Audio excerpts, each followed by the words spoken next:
Hello, how's it going? It's me, Craigie Vlogs. Can somebody just give me a little how's it going in the chat, just so I know this is actually working? And then we shall commence. So, where? We got some fun and games tonight. Yep, so as soon as somebody says hi, I'll get it going. But it says in my corner that nobody's watching yet. Maybe they're waiting for 8 o'clock. Okay, we're going to wait until 8 o'clock, until we've got some people here to kick this off. So for all the people that are 12, just like that. Somebody give me a how you doing in the chat. So and yeah, we're live, we're here. So what can I say? This has evolved into something. This is something. It started off last week, I think it was, and now I've gotten two extra special guests. So the first man is a hipster incarnate. He rides a single speed, but not on the fixed gear. He's got a flip-flop, but he keeps it single speed. What else can I say? He draws genitalia on cappuccinos for his friends when he used to be a barrister. That's pretty hipster, isn't it? And he quit his accountancy job because he wanted to make the world a better place. Introducing the one and only, voted the sexiest man who delivers Deliveroo in Reading. I'm not kidding. Ladies and gentlemen, we have Jack. Hey, Jack. Hey, Craig. I'm not sure if I should be flattered or embarrassed. Maybe a little bit of both from that introduction. Hang on. Let's get the other extra special guest in. Now, this gentleman needs no introduction. Everybody knows Zack. He is, what can I say, the epitome of expert knowledge in e-bikes, batteries for e-bikes, not just e-bikes, but scooters as well, and everything else that goes whoosh. He knows about 3D printing, CNC work. I don't know what else. He probably knows a lot more. Let's bring in, ladies and gentlemen, Zack. Hello, how you doing, everyone. Zack? Yeah, it's all good. So I already see in the chat there's a couple of people here I know, so that's good. Awesome. Now, we don't really have an agenda, so I don't really know. How should we do this? Should we go like some freeway action? Or maybe we just bring in... Love a freeway. You love a bit of a freeway. Okay. So just before we start... I love the fact that I'm in the middle and the center of attention between you two. It's a Jack sandwich. Anybody up for a Jack sandwich? Julia, maybe? Okay, so just before we start, I just want to add, I've got my big red sack here. And if the conversation, if people want to spice up the conversation at any point in time, if they just say big red sack, then something comes out of the sack and we get to talk about it. So I'm sure lots of people will be interested. No, you can't say it now, man. It's not you, it's the audience. And I'm sure they've got some other questions. I want to get a little taster of what's going on in the big red sack. You have to wait. If you don't build suspense, then it's not good. Jack, you got to be careful. You know, Julia's hiding in that sack. Is there going to be photos of Julia in the sack? She hasn't sent it to me yet. I'm sorry. I don't know why. But okay, so if any point, here we go. If any point, let's do this. You guys want to ask questions? Big red sack, dude. It's too early, man. You've got to wait. Let's get into this, and then you can talk about my big red sack. Okay, so that's Julia there saying yes, please.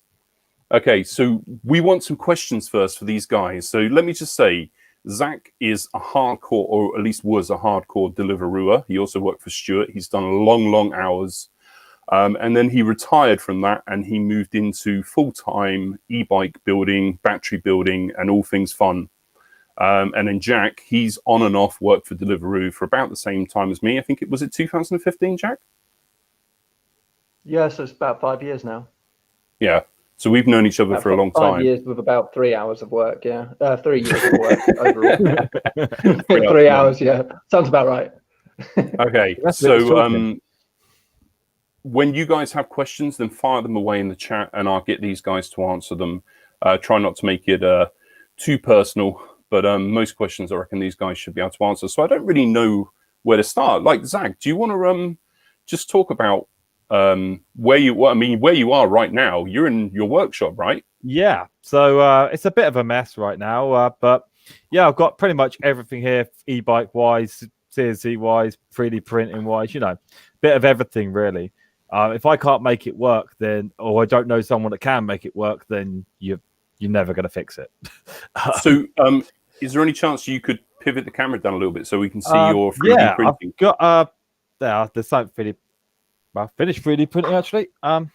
Yes, I got 3D printer there. I got my next couple of days worth of batteries worth going out. What else have I got? The other side's a bit messy, but you can see CNC behind. Cool. Yeah, it's a bit of a small space to be using for the amount of work I'm doing, to be fair.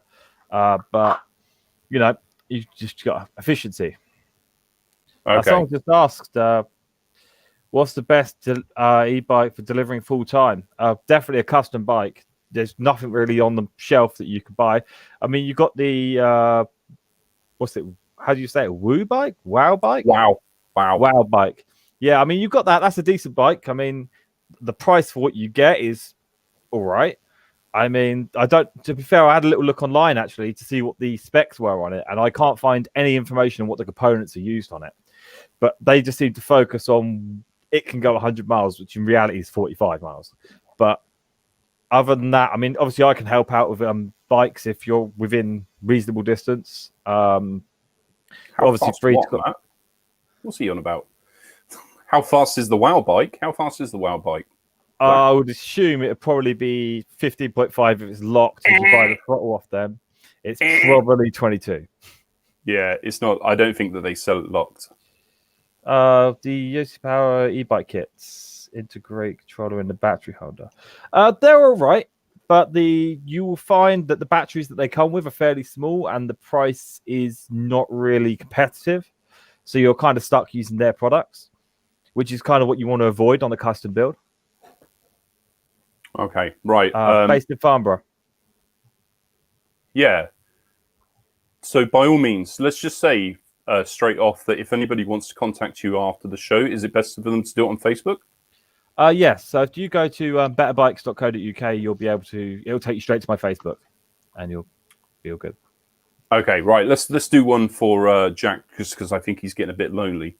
So you've been down you've just come back from being down in the pub. Yep, it was my housemate's birthday, so we just popped down the pub for a bit, had a couple of drinks. Oh, wasn't one of your Tinder dates then? No? It's funny.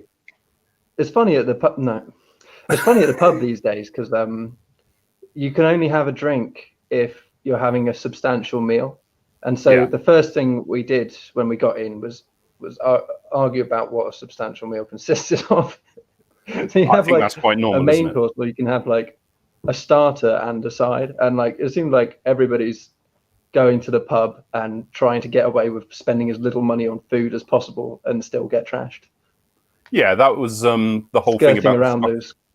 Yeah, Scotch egg, right? The Scotch egg, yeah. Julia, don't you have any questions for Jack? You've got him right here in front of you. So I'm going to take something out of my big rig sack just for Jack. This one's for Jack. I want to know. Oh, what's this? How did that get in there? Is that a degree from the University of Reading School of Law with my name on it? Anyway, that's not what we're here to talk about. He just flexing. What do you think? He's flexing. Yeah, I was just flexing there. What do you think that represents? The head. What do you think? Could you tell me about your experience with manscaping?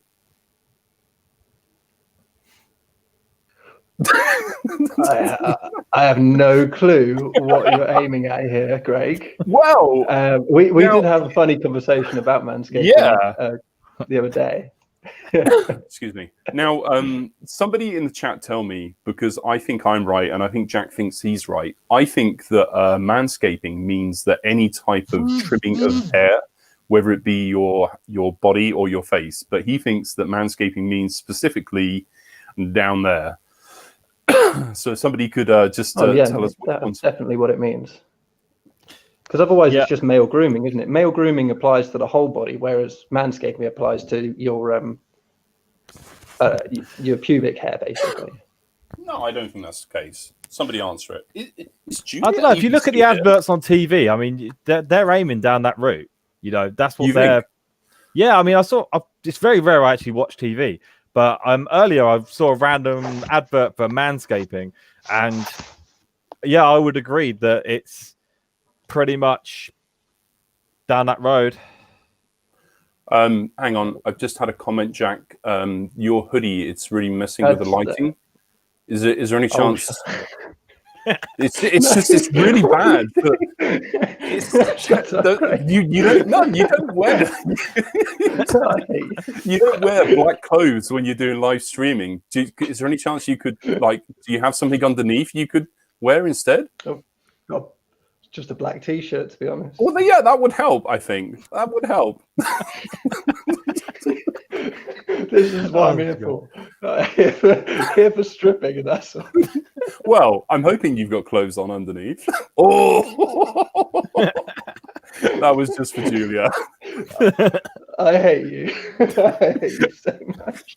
And I have to say that was actually rehearsed. Okay, we got a question for Jack. Jack, what kind of woman do you like, and what would be your ideal first date? Oh my God, this is like blind date, isn't it? I don't know. I think Pick your words carefully. Somebody who's like open-minded, like intelligent, willing to argue about things, but not like somebody who's like really ardent about their opinions and like trying to change your mind all the time. I find that really, because I don't do that to other people. I find it annoying when they do it to me, to be honest. But when we first met, you didn't have a very open mind, did you? Very true. I mean, I've changed a lot in the last few years, I think. I think a few years ago, my ideal woman would have been like somebody who just agreed with me about everything. And now I quite like having conversations with people who disagree with me, but open-minded conversations. An ideal first date would probably be, since it's lockdown, like a walk in the woods or something. Oh, no, come on. Forget about lockdown. Like no, just in general. Well, regardless of lockdown, I think something active, something out in nature, something active. I like active. Yeah, active is good. Yeah. Okay. Right. Right. Let's move this back. Rock climbing is always a good one. Yeah, I already said that you love rock climbing. You're a bit obsessed with that, aren't you? Yeah. It's actually probably half the reason that I left accounting. One was that I didn't like the job at all, and two was that I didn't have enough time to go rock climbing. Well, it's good enough reason. You got to make yourself happy. Sounds okay. Good, yeah. Right now, we've had a question for you, Zach. Can you recommend any websites for buying a custom e-bike? Well, that would probably be yours, wouldn't it? Well, of course, I'll recommend myself first. Obviously, that's almost the rules. To be fair, it depends where you are. You don't want to be dealing with someone that's too far away from you. You want a company that you can actually go and knock on their door. If you're going to use it all day, every day, you want someone that's accountable for it. If you're buying from China, I mean, it's cheap, but at the end of the day, when it breaks, that's it. You're done. Even buying from Halfords is probably the most terrible place to buy a bike from, because if you break it, you wait 6 months for a replacement. Because they don't service their own bikes, do they? They have to send them away. That's the thing, right? I've actually converted so many Halfords e-bikes to actual standardized parts, just because if you break something, you can replace it. This is what it always comes down to: is you need something that can be repaired, not something that you're stuck with. Now, I have no idea how the WOW bike is. I've heard loads of good reviews. I've heard a few negative reviews on it. I think it's a Chinese bike imported, to be fair, but they've got reasonable service on it, so it's pretty good. But I do think they use proprietary parts, which is a negative. Okay. So what's your type of area, your zone? At the moment, I'm pretty much focusing on 25 miles within GU14, which where I offer pickup and collection for bikes if they're getting converted or, good service. But I do have people come as far as 60, 70 miles. I mean, I've had guys come 200 miles just come pick a bike up from me. You know, it's obviously the further away you are, the less fast service I can offer. You know, so I do prefer to people that will be able to get to me within an hour of travel. You know, because if you break your bike on a Friday night, you want it back on a Saturday morning. You know, well, you probably want it back Friday night, to be honest. Yeah, but it depends on time. I mean, to be fair, my working day starts at like 10 a.m. and finishes at 2, 3 in the morning. Okay, all right. Let's have a look. Oh, and one quick question. Could you just give us a quick guide on how much a Zack pack would cost? The problem is with that is it all depends on what you need. You know, I mean, on my cheap packs, they start at like £180 and they go up to thousands. It all depends on the capacity. The stuff you like, the packs that you've got are around £450, which is competitive with any other quality brand out there. For a kilowatt hour of battery, that's a good price. And that's with a 5 amp hour. That's with a 5 amp charger. Yeah, I mean, it's quality charger. I mean, doing Deliveroo, you're probably going to look at, if you're working all day, every day, putting a charger on it every single day, 1.5 to 2 years on it. And even at the end of that, you want to sell it at the end of that. You know, it's still got usable capacity, but it's not usable for someone that wants to get the optimal range from the weight they're carrying around, you know. So what I normally recommend is people buy a battery, use it for a year, and then sell it to someone that's going to use it for casual use because it will be just as usable to them. And you're back on a new tax year, new deductible, and you're on a new pack. Okay, all right. Let's go back to Jack quickly. Tell me, going back to let's put aside your sex appeal and talk about Deliveroo. Tell me why you ride a single speed bike, and because you've never ridden an e-bike, have you? Because you've done Deliveroo on and off for years. I mean, I would maybe switch to an e-bike if I wanted to earn more money. I think clearly that's the best way to go.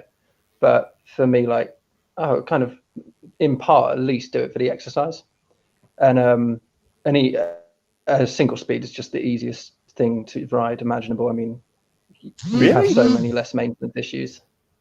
Yeah, that is true. That is true. I suppose my bike's single speed. You know. Yeah. And Julia says she wants to go on a rock climbing date with you, I think. So oh no, that was somebody else. Wasn't that George? That's George. Hi, George. Okay. Yeah. So Zack, would you ever go back to, now trying to keep this as happy as possible, would you ever go back to Deliveroo? The problem is, right, that I like Deliveroo. Delivering food is great. You know, I like the riding. In fact, I really enjoy riding. You know, that's why I did it in the first place. But what ruined it for me was the customers, to be fair. You know, that just people getting absolutely angry over nothing. And it was just, didn't want to deal with the anger and the stress of. Yeah, but that could also be because you were. Now, I had this discussion on live when I delivered one order to, it was like Emma Green area. And the only reason I accepted it is because Pret started doing evening meals, but I think everybody rejected it 5 times. And in the end, I was just like, oh, I'll do that as my last order. And because it had been sat around for so long, 1, the customer was really angry when I arrived. And 2, I don't know what type of temperature the food that was delivered. Now, that was an issue for you, wasn't it? Because you would accept I mean, the thing is, for me, I was accepting like 95% of orders. You know, all my stuff was up to the uni. No one wanted to go there. Everyone wanted all the short drops. You know, I was just happy going up down to the uni all day, just chilling. To be fair, the university is actually a short drop now. Yeah. I mean, to be fair, though, I went all the way to Sonning loads of times. How huge the zone is now. Yeah, I mean, I went to Sonning loads of times, but the problem is you go all the way to Sonning. You know, no one's accepted the order for 2 hours beforehand. You're delivering cold food before you even left. And then you know for a fact that as soon as you get there, even if you apologize, they're going to complain about the food.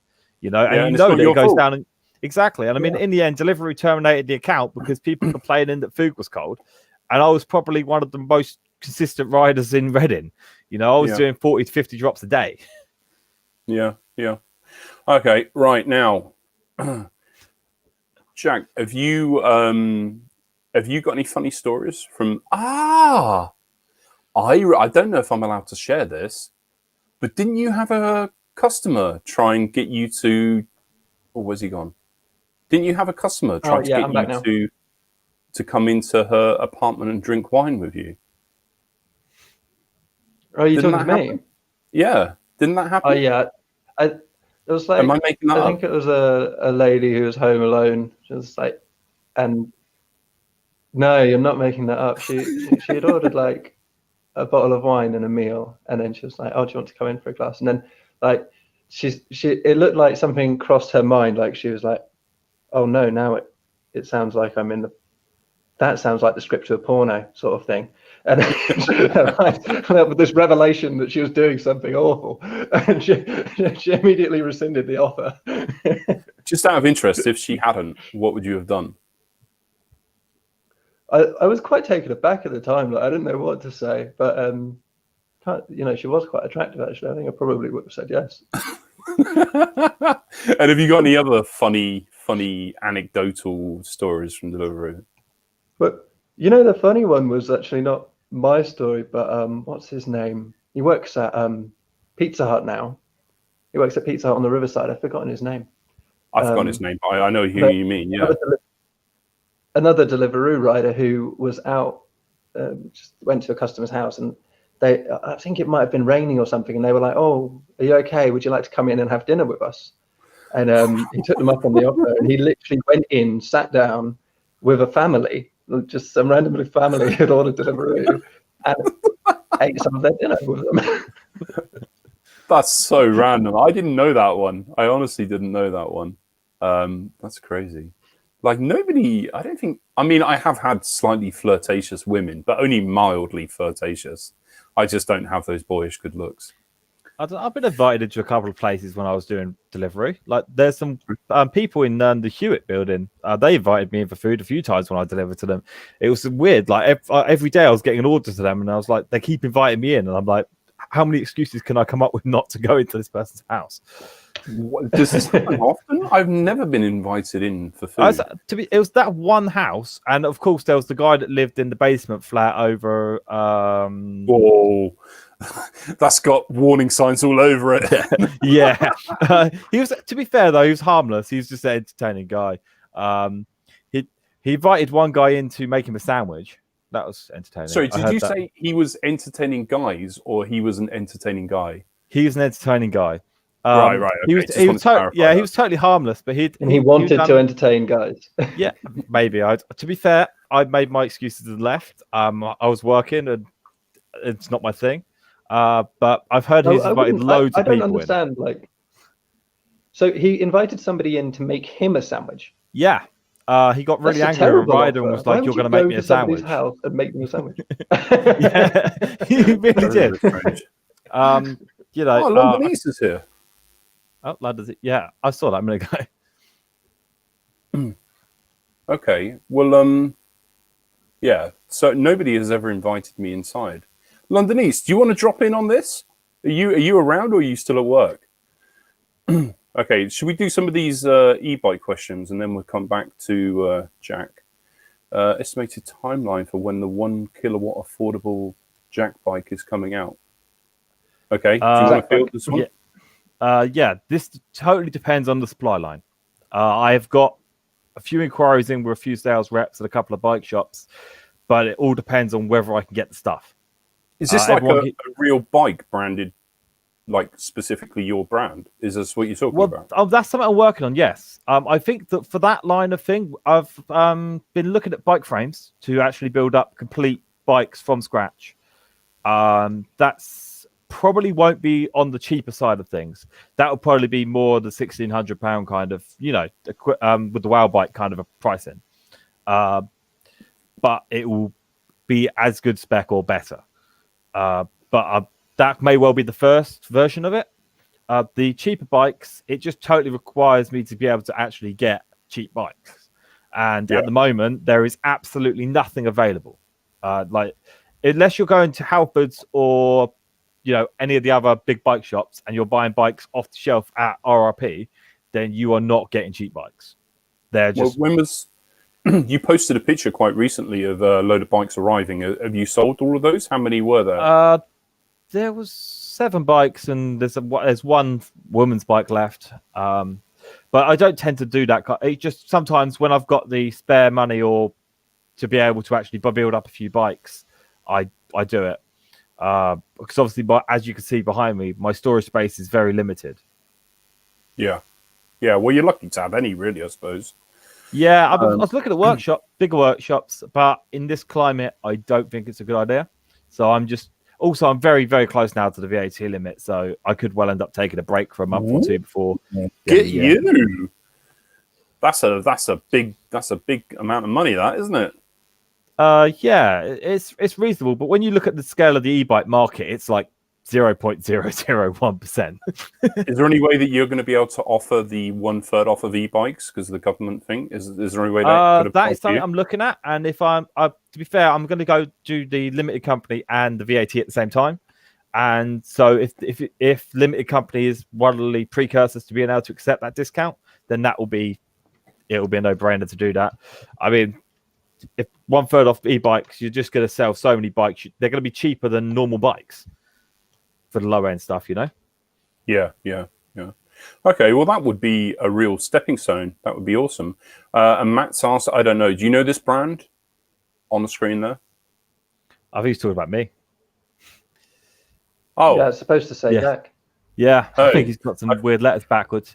I do build the faster bikes, but only for off-road, right? Not for anyone that's doing delivery. If you come to me and say, I work for delivery, I want a 1,000-watt bike, I'm going to tell you to go and buy it from someone else. Yeah. Because I can't be dealing with the drama that goes with that. Plus, if you ride a 1,000-watt bike doing delivery, you're going to hammer it so bad. And most of the people that do that, then they're like, oh, but I broke something. I'm like, yeah, you just hit a curb at 30 miles an hour. What do you expect?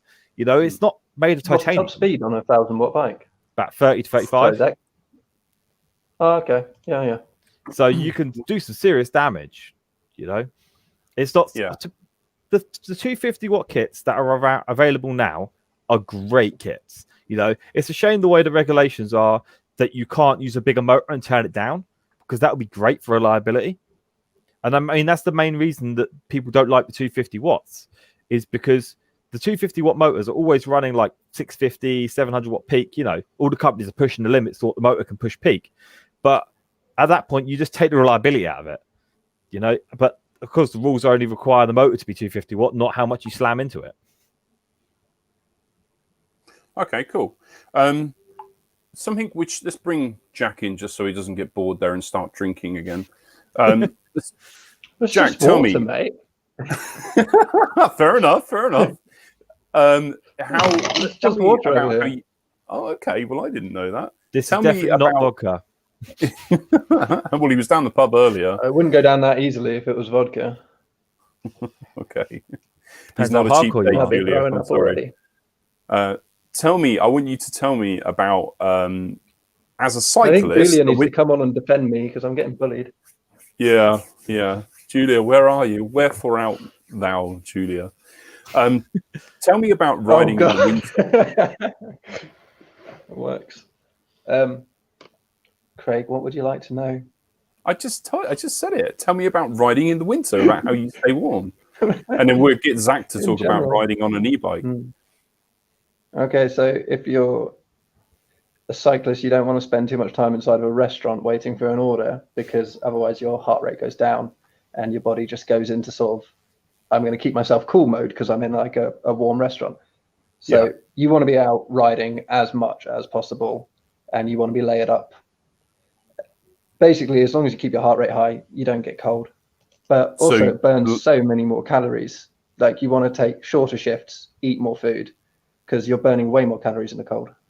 So, but what about, we're going to, hopefully in about half an hour, we're going to get a full-timer cyclist, not a single speed, but a regular bike coming on in a couple of minutes. And he can talk more about that as well. But when you say layers, is that so you can strip off if you get hot? Well, not necessarily. Like, for me, I usually wear a base layer, then a jumper, base layer t-shirt, jumper, coat.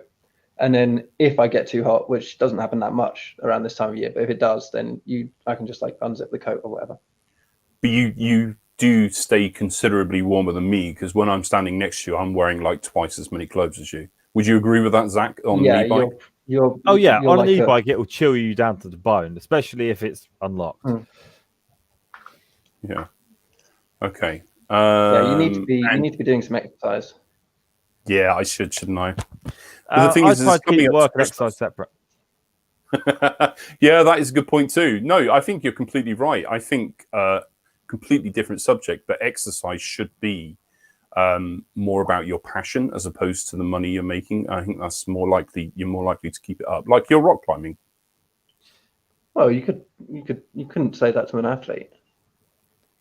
Well, I would assume that they would be passionate about their sport if they were an athlete. Do you not think? Yeah. Anyway, if doesn't somebody's matter. making their money from it, then that is their work.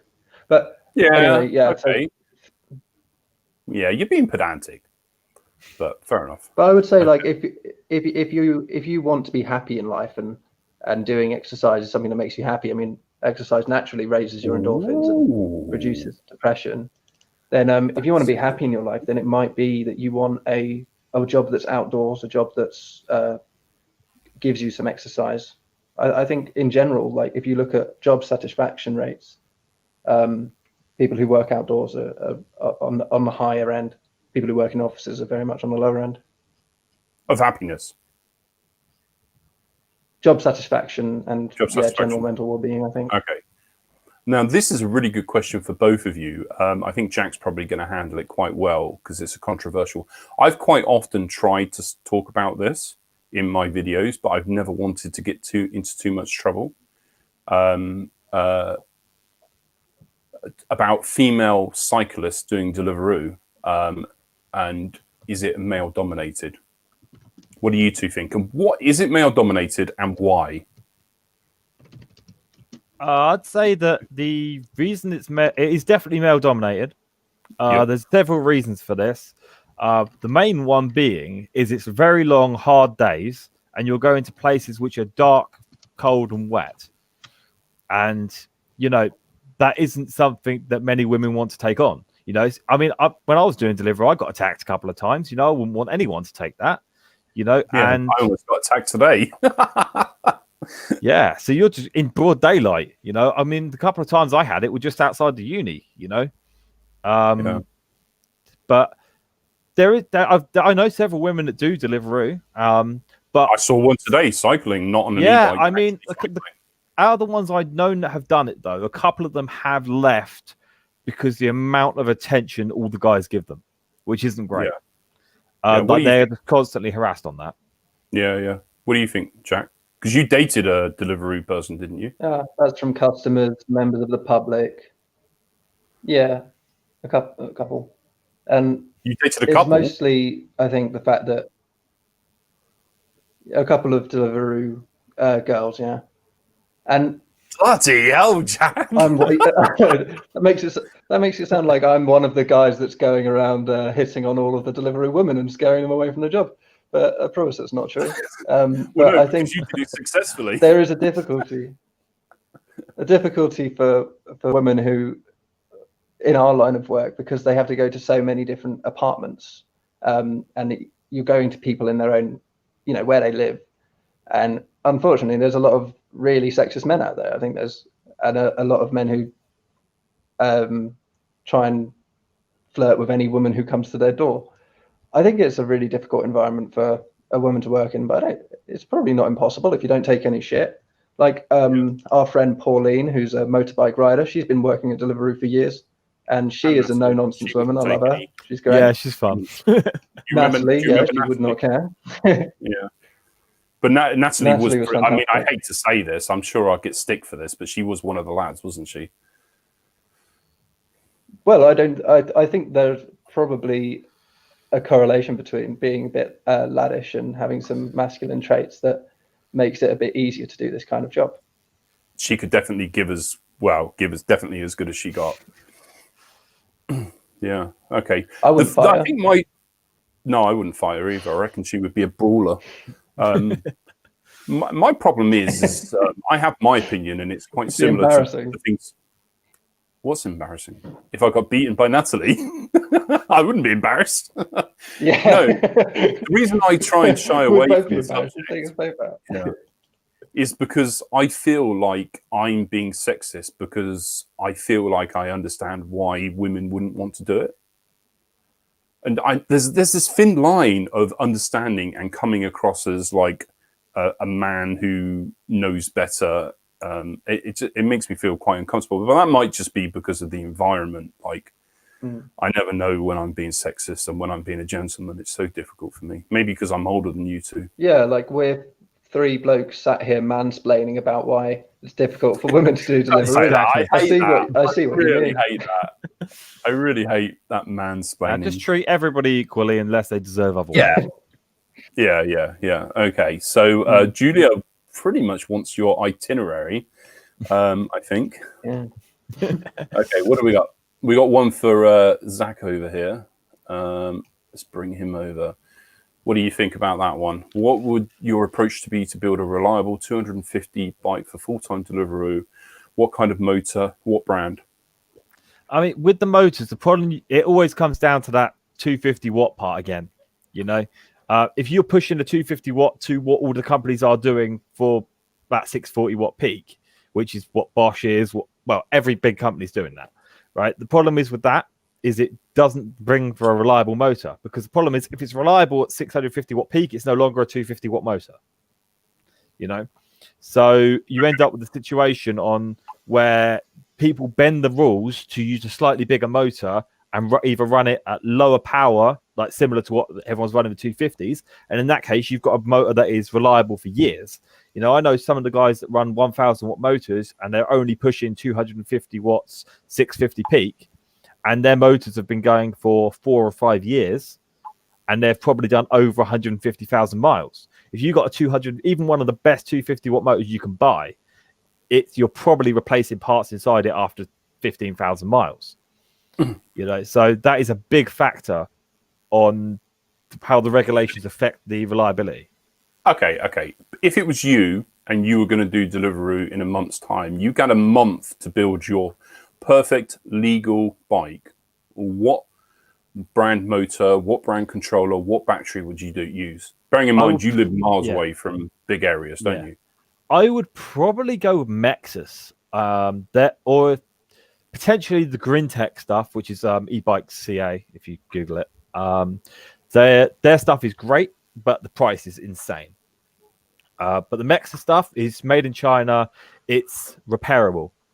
So I would go down that route motor-wise. Controller-wise, I would probably look at a Phase Runner, which is made by eBike CA. That is most programmable controller you can get, which being FOC controller is more efficient for that part. Or if you're saving money, obviously any reasonable controller is acceptable. What about battery size? On a 250 watt, you go one of two routes. You'd either go for one big battery that will cover you for your entire shift if you don't live close to your zone. And how big would that be? You'd probably be looking at about 35 amp hours, 36 volts for on a 250 watt kit. You think that would like? Oh, yeah, because we're talking pedal assist, right? Yeah, because you'd be talking 15.5 mile an hour pedal assist, so you'd probably be getting 150 miles on that, which is perfectly acceptable. If you live close, you'd probably go for 2 or 3 15 amp hour batteries and just swap them over as each one goes flat, and you'd be fine. Yeah. Okay. And just out of interest, Jack, what are your thoughts on e-bikes? Is there a delay? Well, the trouble with Deliveroo with the e-bikes in Reading is that there's a lot of police out looking for e-bikes now. They seem to be been cracking down on it recently, which I know has gotten a lot of Deliveroo riders worried. Oh, yeah, you can still ride a legal one, of course. But I think, as Zack said, the legal e-bikes are, or at least the ones limited to 250 watts and store bought, they're not as reliable. You're not going to get your money's worth at doing Deliveroo on one of those. You don't think? I would say you can earn. You could if you bought a Halford's £1,200 e-bike, you would make your money back before you broke it, right? Which it's perfectly acceptable. But if you're a competent cyclist in the first place, and you can already pedal over 15 mile an hour average, then you have absolutely no benefit to go into an illegal e-bike. There is nothing. I think I average about 12 miles an hour. But... I mean, if theoretically, then you gain 20% more range in a day if you swap to an e-bike. I mean, even if you consider on your fitness side of things, if you consider that you mainly use the motor on the hills, which would mean that on the flat you're actually pedaling with a heavier bike and you'd actually put more energy in, you'd probably find that you'd do the same amount of exercise, if not more, and average a higher speed because you got the assist when you need it. Yeah, it's something I've been turning over in my head every now and then, like whether or not to go for an e-bike. I think I'd probably go for something that was like pedal assist and legal. Yeah, it's a good way to go because once you start getting the feel for speed, there is no going back. Nobody will go back. Yeah, I don't know anyone that stepped down from a 2,000 watt, 1,500 watt motor back down to 250. Yeah. Not unless the police have forced them to do it. Yeah, I couldn't do it. Okay, now just quickly, the reason that I have this shirt and this hairstyle is because I wanted to be a hipster like Jack. I thought if I was a hipster, maybe I'd get the girls too. This hairstyle I'm calling the Two Directions. What? I didn't hear that. I don't have a floral shirt, or I haven't gelled my hair. But this is the most hipster shirt I could find. This was bought from a second-hand shop in Thailand. Beat that, my friend. I know you were once a barrister, but I don't think you can beat that. And this I call the Two Directions because it's like one direction, but it goes one way than the other. Anyway, if you face the other way, when you got your law degree, Craig, when you got your law degree, did you learn the difference between a barista and a barrister? You're right. I'm sorry. Barista. I've never been a barrister. Sorry, hipster. Okay, I'm going to bring Harry in now. Harry, if you guys have got any questions, he's relatively new. He started in October and he's on a normal bike. So if I bring Harry in, he can. How you doing, Harry? Can you? Good. How are you? Could you turn your phone to landscape? Is that okay? Yeah, no worries. All right. You might have to take the scroll lock off. You can rotate. Yeah. You rotate. You got to turn that off. What like this? Awesome. Yeah, that's perfect. Okay. So you told me earlier that you started in October. Yeah, that's right. Okay, so just tell us, just briefly, what you did before, why you started, why you use a normal bicycle and not an e-bike, and just what you're planning to, what your experience have been of Deliveroo, and how long you plan to do it for.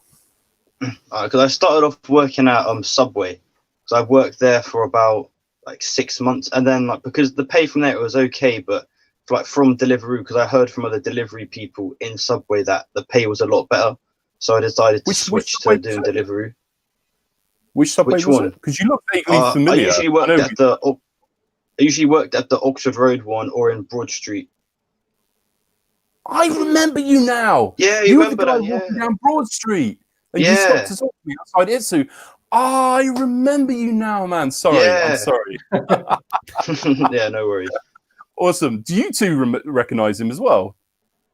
No, I'm pretty sure I've seen some of you about outside KFC. Yeah, you've probably seen me by KFC. I highly doubt you've seen me working because it's been a while since I've worked for them. All right, carry on. Are you doing Deliveroo in Reading, Harry? Yeah. Oh, so you ran then, mate. I don't think I've bumped into you before. I'm usually outside the KFC or near Itsu and that. Cool. Yeah, man. All right, we'll continue with the details. Yeah, anyway, so I started just because some of my friends were doing it, and then I thought, I might as well do it because I like doing cycling and stuff. So I enjoy the exercise, and it keeps me relatively fit. So then I got a new bike and everything, and then started doing it, and it was going pretty well. I haven't had too many problems with it, but sometimes there's a lot of problems with the customer or the restaurant. Or Like, like sometimes the restaurant staff start to be like rude or something for not really any reason. If I'm just waiting in the restaurant.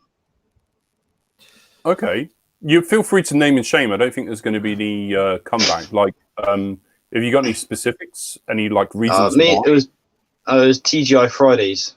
Oh yeah, okay. Yeah. Well, is it Everyone. Caversham or They didn't Riverside? tell me 30-minute anything. wait every time.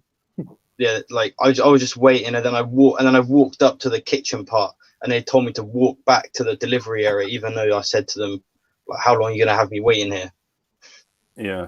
So that was Riverside then, yeah. Oracle, not the Caversham. No, one. it was the one in Caversham. Oh, that's I so. never had yeah. luck with either of them, Yeah. guys. Yeah, Ooh. The Riverside one's better. Yeah, the Riverside one is better. It definitely is. I don't Yeah. know. Yeah. I used to Pretty- avoid that. Yeah, they're pretty pretentious in TGIs and Caversham. They think because they can swing their cocktails, they're even more of a hipster than Jack. So yeah. So you're making good money. You enjoy it. Has there been any problems? not really. I haven't had any major issues like being attacked or anything stopped by police or anything like that. That's a good That's a day then. Good Yeah. start. Yeah. And you ride a regular bike. You don't ride an e-bike, Yeah, right? normal bike, no motor, no battery, no nothing. And how do you find that? For me, because I'm young, it's just quite easy. Like it's just cycling a bike. Yeah. And how old Yeah, are you, it's if not you don't hard. mind me asking? But 18. Oh, cool. I didn't know that. Oh, that's cool. Okay. Yeah. How do you feel Okay. about all the guys riding e-bikes? How do you feel about I their mean, it's behaviour? fair. I mean, it's fair enough, but like you get better exercise if you just do a normal push bike. But if you're doing it for a long period of time, like an e-bike could be a better option. Like if you're doing 8-12 hours a day, then an e-bike would be a lot better than just doing a normal bike. Yeah, I was And, more thinking along the lines of how they ride in general compared to other delivery riders. Oh, what, the e-bikes? Yeah, I hear some of them are particularly nutty at the moment in Reading. Yeah, because sometimes like I see this one person. I don't know, he's been injured or something. Like he's a delivery rider. He's been injured. I see him like limping around, and he's still doing delivery when he shouldn't be. Like there's something wrong with his foot. It's almost like, mate. That's a sorry. That's a birth defect. I know that guy. He's always walked like that. But, oh, I see. I thought he was suffering from an injury. Oh. I don't know his this guy. English isn't great, but he's a nice, I think you do know him. He's a nice guy, though. He is a good guy. Yeah, Oh, his English see, isn't right. great, but he's a nice guy. Yeah. Yeah. Okay. So how much money do you normally average per hour? But it depends, because usually on a Friday when it's busy with the boost and everything, it could be anything from like £15 to £25 an hour. Nice. Just on a normal bike. Yeah, it's pretty good. Yeah, that's great. That is great. And how about you, Jack? How much do you normally average an hour? Like a busy time and a quiet time? Let's skip over I said that how one. much. I reckon overall, I reckon say I work 30 hours in a week, I make £300. So £10 From an the hour. quiet to the busy. Oh no, is From the that quiet to £10? the busy, it works out about £10 an hour. Yeah. Okay. Awesome. Craig doing some incredibly complicated maths in his head. You need like some sort of like algebraic pop up on the screen, like he's thinking so hard. I'll just move the beans over like this. Yeah. Okay. 300 divided by 30. Shut up. You're going to get Sorry, it back. Craig. So you've roasted me. I've got to give it back. Yeah. All right. Fair enough. Okay. And I think somebody's got one of your batteries by the look of it, Zach. Yeah, I just saw that. I was just looking at how to reply to that actually. By the looks of it, it would be a 50 e-pack Samsung cells, 13S 7P. It's definitely one of mine. The only thing you should be aware of is that most of the bikes that had them on were stolen at one point or another. Right. So that is questionable. I think I made 12 batteries like that, and out of those, 9 of those bikes got stolen over time. So there was 3 legit ones and 9 not legit ones. Speaking of which, I think an e-bike was stolen a couple of days ago because Tej mentioned it. Yeah, I hear about it regularly. There was, in Oxford the other week, 4 delivery e-bikes got stolen at exactly the same time from someone's that was locked up outside their house. So 4 guys lost all their bikes at the same time. that was crazy. pretty brutal. I managed to get them back on the road the next day, though. They had bikes going the next day. So Okay. And there's something else about what kind of mad science projects you have going on with your 3D printer and CNC machine. Can we have a sneak preview? I've got triangle packs, which are. So this is 3D printed. Yep, this is 3D printed. So this is the first part to it. I don't think I've got the bag here to hand. But this is the first version, which will still be potted, just inside a nice plastic casing that fits perfectly in a triangle bag. It can fit 100 cells, so it's comparable to the big brick batteries that will fit on the back, but moves the weight forward. The bags are ridiculously better quality than what most of the other frame packs are available, but it's still a work in progress. Eventually, they will be fully plastic and no resin involved. But at the moment, as you've seen, I've got a big pile of batteries ready to build, and this is a side project for that. To be fair, I don't have much stuff to hand here that I can show on the 3D printed side of things. I've got a spacer that I've just it did come on. Yes, I've just literally finished printing this halfway through the video, which was for just a spacer for 3D printing. Actually, I just built an upgrade for my printer. What you're doing now is you're printing stuff to save you money, which is an awesome idea. Which is great. I mean, I've printed everything from coat hooks now to spacers. It's nice. Actually, this is something else. To be fair, I got this from Thingiverse, so it's non-commercial, not allowed to sell these, but it's something I built for myself. So basically, you can fit an XT90 connector in it and fit it on your seat post. So it's really great if you've got a back style battery.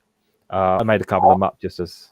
I should have got you to print me a mount for my light because mine got stolen when. Yeah, when I saw your cup holder, I was tempted to print you something, just for the fun of it, but Okay, right, and I'm guessing is that your girlfriend, Harry? Oh no, that's my friend. No, not my girlfriend. But I think she's probably watching as well. Because I just noticed this one here.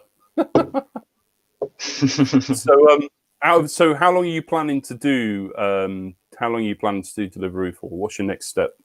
I'm not sure. I want to do it for like probably from now until summer, and then go traveling throughout the summer. Then maybe like deliver again or find like another job.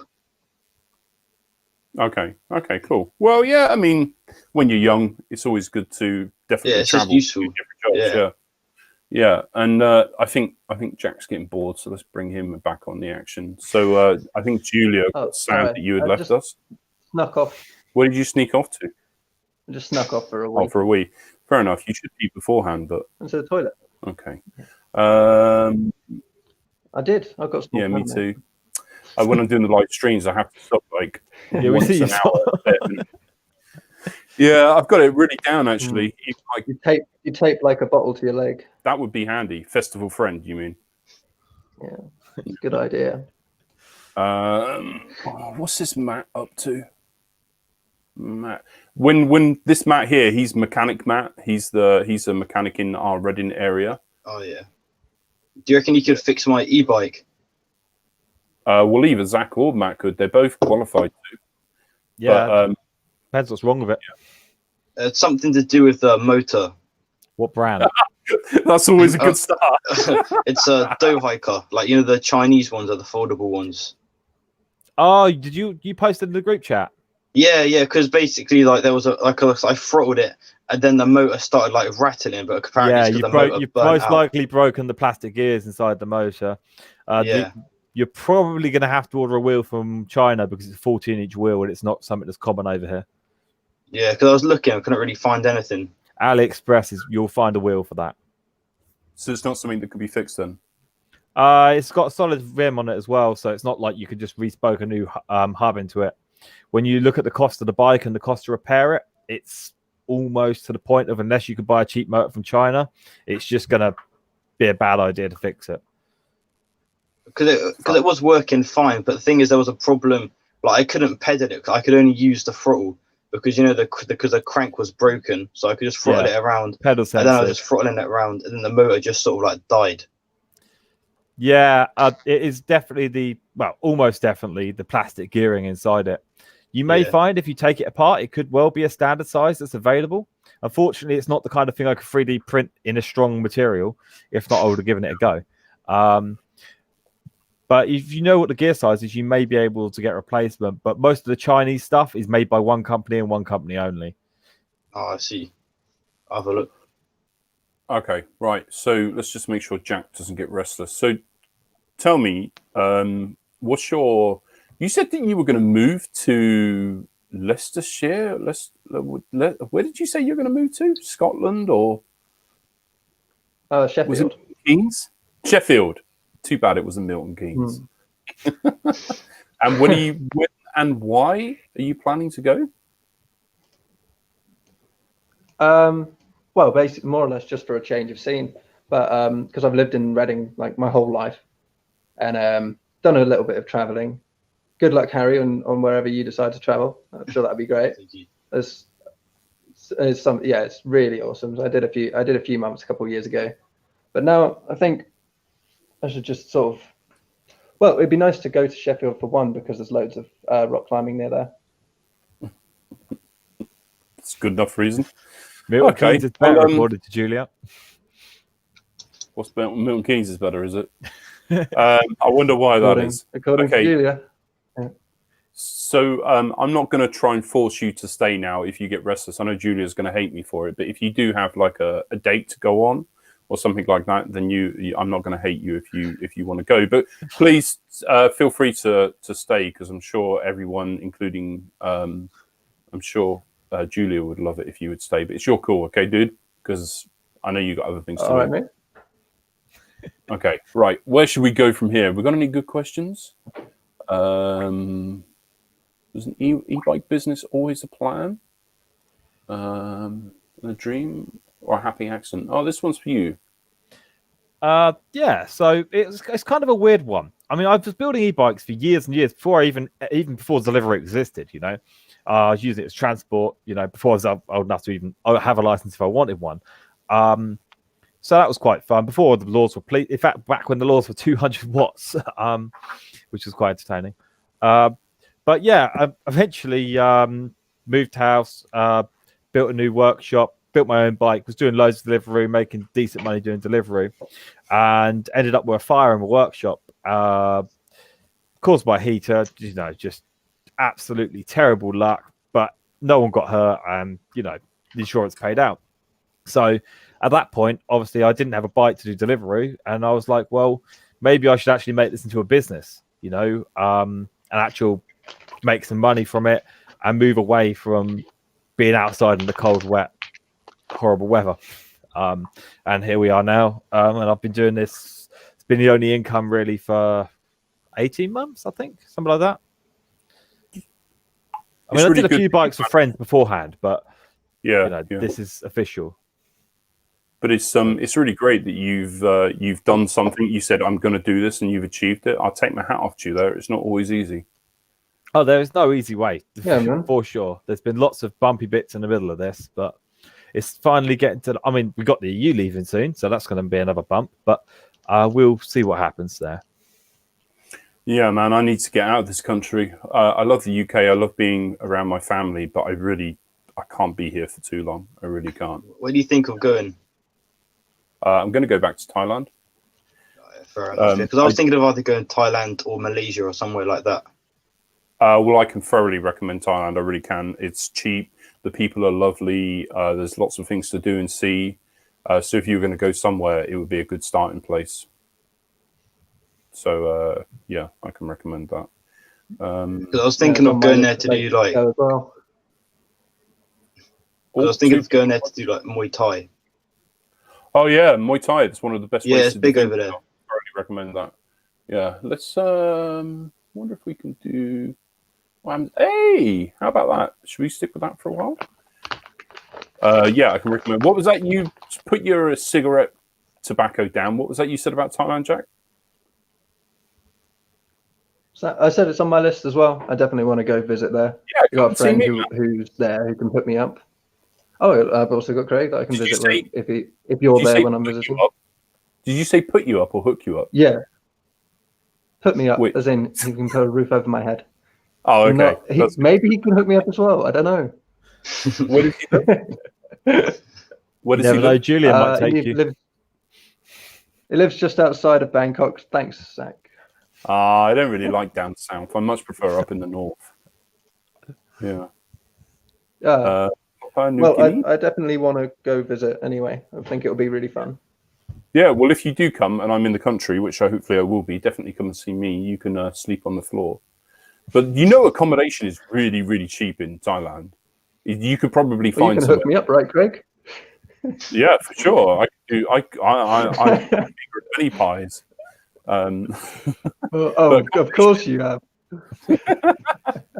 Accommodation is very, very cheap in Thailand. You're talking like, I don't know, 80 quid will get you somewhere nice for a month, plus bills, but like 80 quid. Yeah. So I don't really think you need your friend to help you there. Yeah, I don't know. No, but I love him anyway, so I'm going to go visit him. Does anybody know where's Lim? Can anyone say that? Limpopo? Popo? Limpopo? Jack? Limpopo? Yeah, where's that? Never heard of it, mate. No, Tej, you're gonna have Well, to. we're all spell it. connected to the I guess internet, so I'm sure someone could figure it out. Yeah, well, I guess Limpopo is in Papua New Guinea, seeing as that's where he wants us to go. Yeah. Why do you want us to go there? Isn't that the place with the shrunken heads? I thought they had big head. No, that's something else, isn't it? I don't know, man. I don't know. Barry, I will make lots of Papua New videos. Guinea's got the pygmy. They've got the pygmy goats there, right? And the pygmy I think people. so. Yeah. No, But I don't think it's shrunken heads. They might have a shrunken head thing as well. I'm not sure. Trying to remember. I remember seeing the shrunken heads in a museum in Oxford, but I can't remember where it was from. let's get back onto e-bikes. So. Oh, we've got anyway, yeah. I'm craving a cigarette, so I'm going to call it a day there, guys. All right. Well, it's see been you a later. pleasure to have you. I'm sure you've made Julia very happy because she was watching you on a 56-inch TV. Life size. Life Bye, size. Julia. Okay. I'll send you that photo. See you when later, she- Harry, Zach, See you. Greg. Take Yeah. care. All right. See you later, Jack. Take care, guys. Bye. Oh, Right. perfect time. Perfect time. Look who we've what's got. going on? Ah, Look who we've that's great, isn't it? What's good? What's good? How long were you there for? Because I couldn't really see that corner of the screen. Not long, only like 2 minutes. Oh, cool. That's all right. Perfect timing. So London Eats is here to promote his most recent video, and you have my Yeah. full permission to do that because, as insane as I think you are, I really respect the fact that you did it. Yeah, it's doing pretty well. It's nearly on 1,000 views already, which is nice. Would you want to tell the So, people what it is? What you did? Yeah, 24 hours non-stop Deliveroo and Uber Eats. Well, mainly Uber Eats, Deliveroo. I only got 2 orders in the whole time of being online. But yeah, 24 hours. I done it on Tuesday, just gone. Can anyone imagine? Sounds like a Wednesday. Even though I wasn't that crazy. To be fair, I only used to work 10 to 12 hours. Yeah. Yeah, I would never do. Sleep deprivation is not something. I know I'm some of the guys though in Reading do 18 hours every day. Yeah, I mean, 18 hours and 24. I think I've done 16 or 17. When it gets to like 2 in the morning and it goes dead for like 2 or 3 hours until like breakfast time kicks in, that's the hardest part. But yeah, the evening shift is really easy. Yeah. Just that What do morning you do it time, on? you know? On a wild bike. I've got a wild bike. And what else? Oh, and a road bike as well. Yeah, I forgot about that. Yeah, it's kind of a blur. You don't even remember the first 4 hours. No, what it was, I only used it for 5 hours. So, but I am looking to get a fixie now, just for things like that because You should have. It'd be nice. Just went because he rides a single speed bike. yeah. So I'm looking at a Mango bike at the minute or a no I think this logo might bike. actually be a Mango. Is this Mango or Charge? I know it's a Charge bike. It's Charge. And also, I think there's another one called Goku London. That one. Do some pretty nice fixies as well. But I should have probably introduced. So Harry above you, he's new to Deliveroo in Reading. He's been doing it since October. I thought it might be good to get him into just to hear about his experiences as a new person. And then we've got the man himself, Zack, who's expert in all things e-bike, batteries, etc., etc. And this is London Eats. If you guys don't already know, he's a YouTuber. He has a full-time and a part-time job. And then when he's bored of not having a life outside of work, he edits videos. I don't know why. Why not? Good fun, man. It's good fun. Nothing like working 28 hours a day. Well, it sounds like an 80-hour. Is that an 80-hour week altogether? Yeah, I mean, I do 44 hours in my normal job, and then on the days off, I just do the evening shift every day. So, yeah, pretty much. And then you spend like, yeah, you've got a family. So I know people that have got families have got a real drive and motivation to provide for them, and I can completely respect that. Yeah, I've got a lot of time. It's a good side hustle as well, you know. I mean, there's many other things that you could do, but I think delivering food for Uber or Deliveroo, anyone that you choose, I think is the perfect side hustle. Okay, and we got a question from Jason, and it's quite interesting. So you were looking today at maybe buying a new e-bike. So we've got you here to answer what you would do with your money, and then maybe Zack could chime in after with what he would do after, because there's like two different scenes. We've got shop bought versus bespoke handmade. It's just going to be good to get a contradiction there. Did you decide what bike you were going to go for? What next? Yeah, because you made a video earlier, like a live. Yeah, about So I mean, I'm going to be test riding a lot of bikes now, just for content wise, content ideas. So it's not No, but I will be looking. I mean, my shopping around would start around January, February for the August period. So it's good to like plan ahead of what I'm going to be getting. But in terms of a new bike, I would want to go with something with a bigger battery than what I've got now, and probably a bigger motor. So I probably will get a custom bike made. But it's just in terms of finding someone that's near me that can do it. Oh yeah. Well, London's Yeah, not that come far down away. to Not that far. I have people come from way further. I had some guy the other day. Actually, I had Gigi the other day just pop up to pick a battery from Brighton. He's in Brighton now, is he? I think he's going to London actually next. Okay. That's the last I heard. But I think him and his friends, they move around here, there, and everywhere. Like I almost think they're couch surfing and just picking up from Deliveroo wherever they can. Anybody that doesn't know, you probably won't know Gigi. He's basically a Deliveroo legend. He would regularly make £200 a day. But I think London Eats just had a... Did you have a question for Zack there? Yeah, in terms of like battery, what size could, so you know, like the cartridge that you just showed everyone that you printed. Yeah.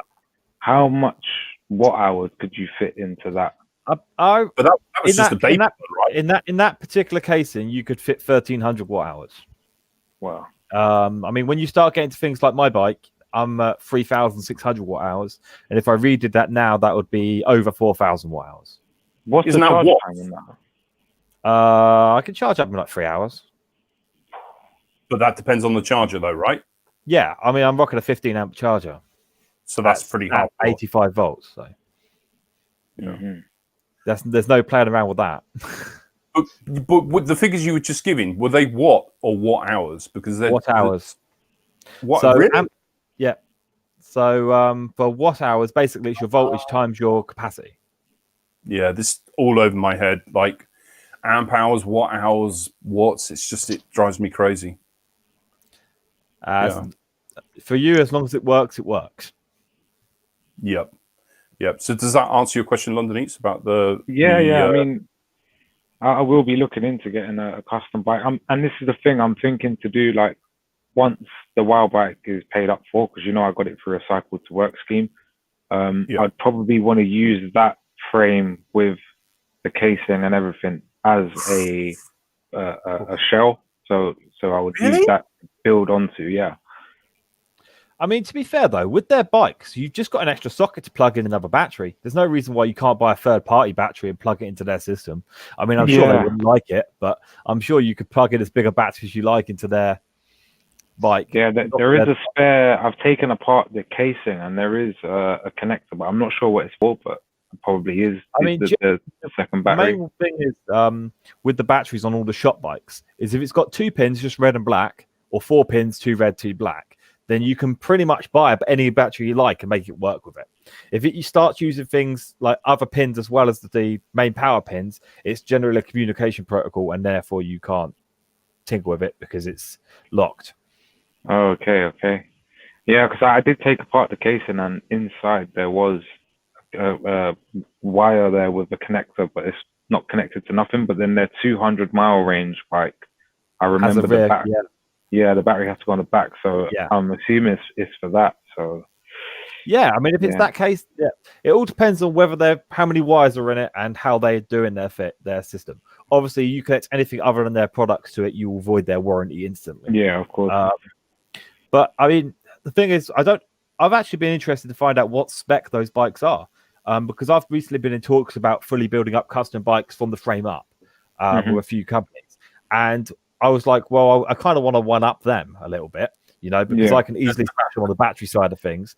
Obviously motor, you're restricted to what you can use, but they couldn't none of the bike companies that I know of that can build me the actual bikes ready to convert could actually tell me what the gear ratios were, how many gears they've got, or even with their quality brakes on them. And I'm sure that a lot of people want to know from you, what your experiences of the bike. What you think the quality is like. The quality is, I think it could be a little bit better. I think you're paying more for like the look of the bike with the indicators, the brake lights, etc., and the light on the side.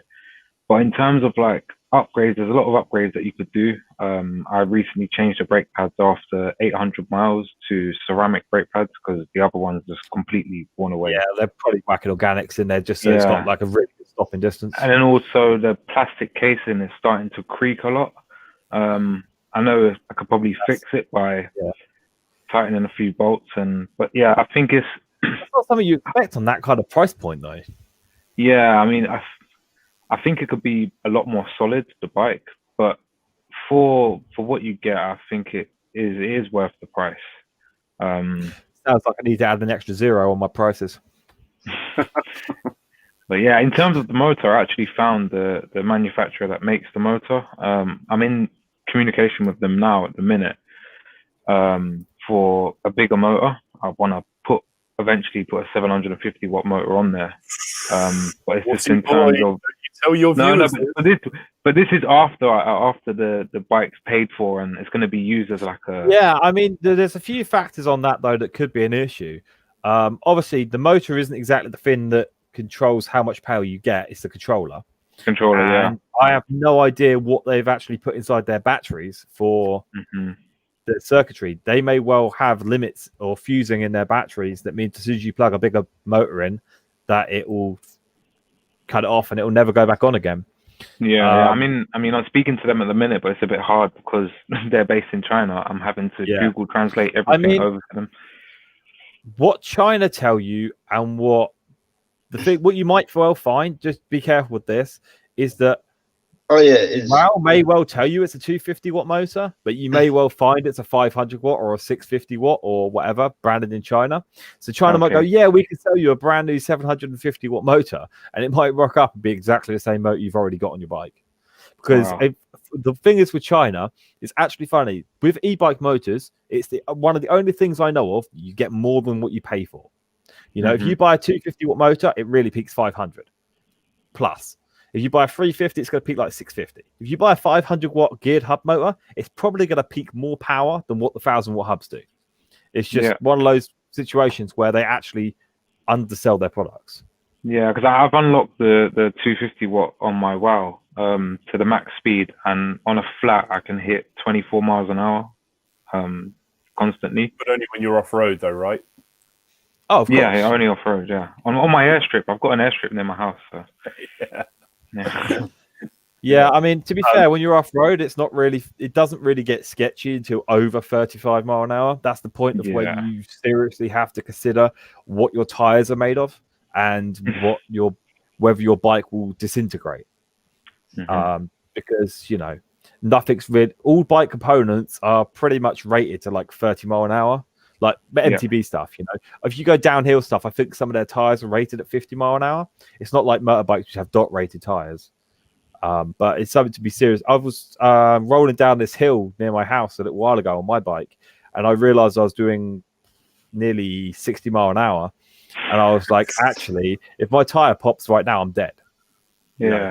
I mean, I'm rocking decent tires, and that was no electric. The hill was just stupid, you know. And I mean, when I was younger, I had crazy speeds. I used to ride down a mountain in Thailand. I've done crazy speeds. Maybe not 60. I mean, the road bikes are built to be a little bit faster. I mean, I think most of their tires are rated a lot higher.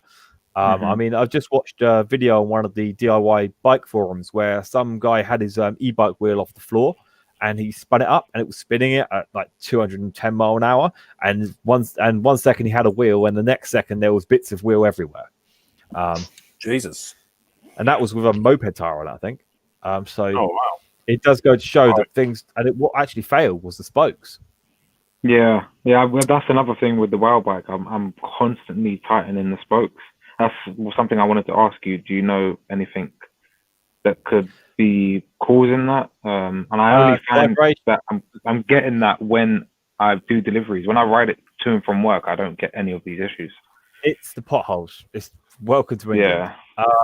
But realistically, go onto YouTube, find yourself a video on how to true a wheel, take out one spoke nipple at a time, and Loctite it not with a super strong Loctite, but it's the vibrations. When you put the downforce on it, the spokes at the bottom are probably getting pushed just enough that they don't have tension on them, and it's just turning a little bit each time you go over a big pothole. Obviously, that means your wheel tension in general isn't high enough, but if you know how to if you work out how to true a wheel and then you true it properly, get the tension up to a good amount, and then go around and Loctite each one individually, then you'll actually have something that's rock solid for a long time.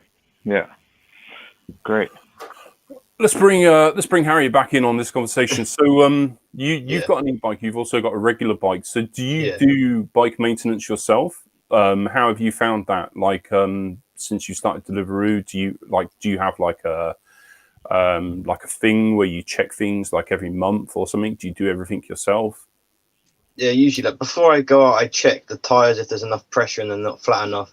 And then usually like once to 2 weeks or a month, I like degrease the chain and like clean the bike and make sure everything's like working perfectly.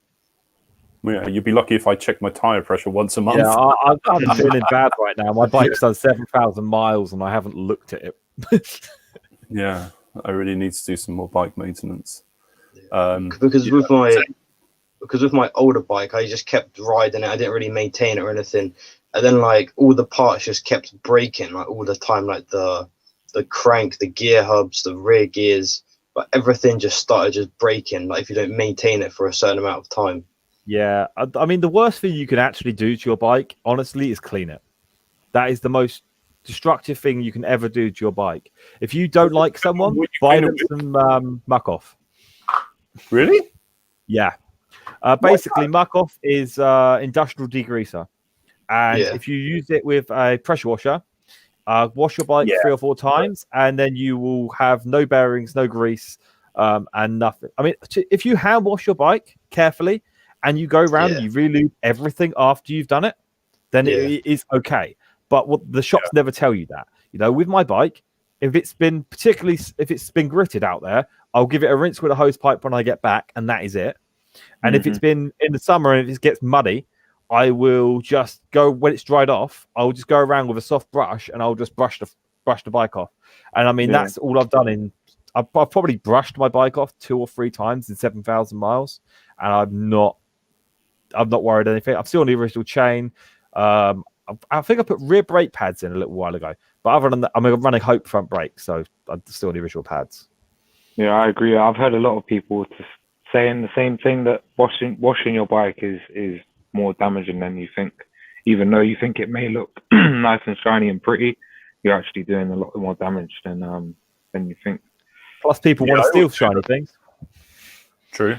I always knew that pressure washers weren't great for bikes, but I think if you clean it and you do it properly, re-grease it, re-oil it, whatever, then I think it's okay. Who does that? Yeah. Not me. I don't. You need new brake pads, Craig. I said that to him earlier. We were going to talk about that. But the ones that squeak the most are the ceramic ones, and they've always done that from when they were brand new. Yeah, ceramics will squeak, semi-metallics will squeak, and metallics will squeak. But maybe we'll come on to that soon, so I know what to buy next. But let me just say, Harry, you mentioned to me that you were interested in things like podcasts. What type of subjects did you want to cover if you ever do it? Because I like watching, Alex Jones, InfoWars. Yes, another supporter. Yeah, come on. I watch that quite a lot. Man. Yeah, I watch that quite a lot, because it's just like an alternate source of media. Because the BBC and many other mainstream media doesn't report on the stuff that they report on. They almost blacklist it or just ignore what's happening. To be fair, I don't own a normal TV. No, I don't either. So you're interested in journalism? Is that what you're saying? Yeah, sort of. I just reporting and just reading a lot of news articles. Okay. Okay. Do you follow David Icke, Harry? Yeah, I watch some of his stuff, but sometimes what he says is a bit crazy. It just doesn't really make any sense. Mm-hmm. His videos, they're interesting, but I wouldn't really I trust the stuff that Alex Jones says more than David Icke. Yeah, I mean, I think Alex Jones, because he's been around and for the jobs that he's done, I think he knows a lot more than what David Icke knows. Completely. I would say with anything though, always trust but verify. Where regardless of what your source of information is, no matter who it is, even if it's me telling you something, go check online, verify it on multiple sources, because there's always going to be alternate point of views, and a lot of people will go on their own agenda. Whatever information suits them, they will push forward, and they'll ignore the things they don't want you to know. Yeah, that's true, because it just depends on how the people interpret the information that they're being given. Because some people like to interpret it differently in a bad way when it actually could be a better thing for the world. Well, this is all getting very political, isn't it? Yeah, didn't expect it to go this way. Okay, right. Well, I think you've got your first fan there, Harry. Barry says he agrees with you. Yeah. Okay, I'm gonna let these two guys talk about all things e-bike. You're more than welcome to stick around with us, and you can feel free to chime in whenever you want, or you can go depending on if there's anything you got to do. It's completely up to you. But I just want to say now, just in case you do got to go, it's been a pleasure to have you on, and hopefully I'll see you around the streets in the following days, and we can have a little bit of a chat, catch up later. Yeah, no worries. But it's all cool. If you want to stay, it's all good. Yeah, I'll stay on for a little bit more, 10 more minutes. Cool. Okay, right. So you two, brake pads. What brake pads should I be using then that don't squeal but stop me? The problem you're going to have is that the brake pads that stop you the best will wear down the fastest, and the ones that will last the longest will squeak the most. Yeah, I see. So organic will just disappear, and ceramic will stay for ages. Yeah. Yeah. Obviously, there's several variations, and obviously, brake alignment can have an effect on that. For me, I'm actually I invested in a Hope front brake lever when they were on discount, and it was like 150 quid. But you may think that's ridiculous for a set of brakes, but I've only put one set of pads in it, and I've owned the brake lever for nearly 10 years. So you think the levers actually make a difference to the wear of the? Well, it's the size of the pads. So what you got to think is on the cheaper Shimano ones, the pads are like a quarter of the size. So also bigger rotors. If you've got a bigger rotor, you're putting less force through your pads for the same amount of braking force. Yeah. On the front, I've got a 180. On the back, it's still 160. Yeah, I mean, I always especially on faster e-bikes, I'd always recommend a 203 on the front, and on the rear, because the way the motor sits in there on the 1,000-watt motors and bigger, they tend to be a slightly bigger axle, and you'll find that your disc on the rear will never really sit properly in the because the way the adapter is, you either have to space it out of washers, or you end up with a weird bit on your pads where 1mm isn't touching. So the trick with that is you use a 180mm adapter and a 183 disc. So the disc's actually slightly bigger than it should be, and that way you don't have to file your frames down or use spacing washers. Yeah, that doesn't make that doesn't really affect me because mine only does 15.5. But even if you've got a motor, the thing is though, there is still slower motors that do have bigger axles, so that can affect a lot of people. But if you do, you can normally just check anyway. When you take your pads out, if they've got a weird bit where it sticks out on the pad or it's worn unevenly, then it's most likely that. And that could be solved with a 183 disc, or even a 185 if it doesn't perfectly sit in the slot. But unfortunately, that's a discontinued size. So when they are gone, there's no more around. Every time I see them on offer, I buy them. I got the last 20 sets from Chain Reaction last year, and I haven't been able to find any since. Fair enough. Well, maybe we can make a video in the future where you kind of inspect my bike and then tell me what upgrades you think I should do. That might be fun. Yeah, that can be done. That can be arranged. That's not a problem. Yeah. Now, Londonese, I want to hear more about your 24-hour video, because I don't think that we've spent enough time talking about it, because that really is something. Yep. Yeah. What do you want to know? Well, first of all, because if people watch this back at a later date, I think you should put a link to it in the comments. Yeah. And maybe I'll highlight it so it stays at the top. So, okay, I've got to say, and I cannot tell you how much I respect you for doing it, but £6 an hour? Really? You know what it was? So the boost was 1.2 between 8 p.m. and 10, but before that it was 1.1. There was literally no boost, so I was getting minimum, mainly all the time, basically getting the minimum fare. And then in the nighttime, it just wasn't busy enough to make any money. So yeah, I chose the wrong day to do it, but then I chose the right day because the Thursday and Friday it hammered it down with rain, so I wouldn't have been able to do it. When you said you were going to do it on Tuesday, I was like, why the hell is he doing that? That's ridiculous. Yeah, but I chose a good time. Yeah. Best day. Really? And to be honest, on the Monday, I was looking at my calendar. I was like, okay, so I'm back to work on the Thursday. I'm going to have to sort of figure something out because of Christmas is coming up. I've got videos already in the pipeline lined up. And I literally decided the night before that I'm going to do 24 hours tomorrow, put everything on charge, and yeah, I just went for it. So Jason says, what was the hardest part? The hardest part was when I lost my gloves. Oh, yeah. I had to. So I went to the hospital. I delivered to a nurse, but I remember using the hand sanitizer as soon as I entered and when I left. But then I don't remember having my gloves on. Anyway, I lost my gloves. I had to go home to get some more gloves. Yeah.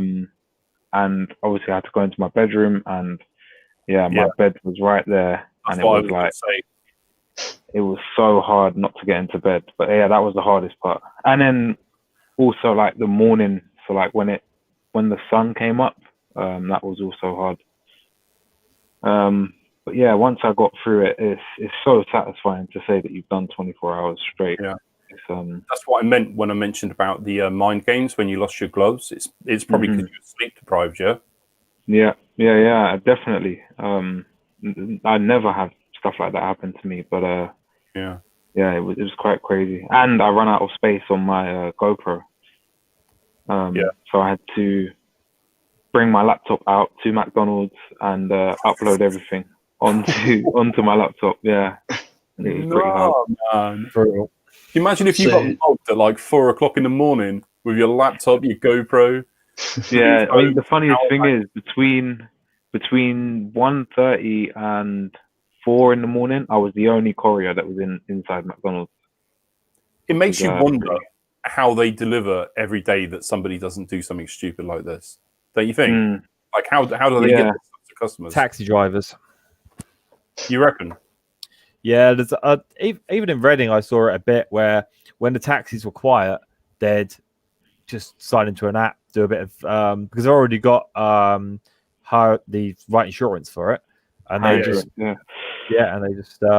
just go do a couple of drops, and make a little bit of cash rather than sit on the side of the road doing nothing. Yeah. But £6 an hour though, man.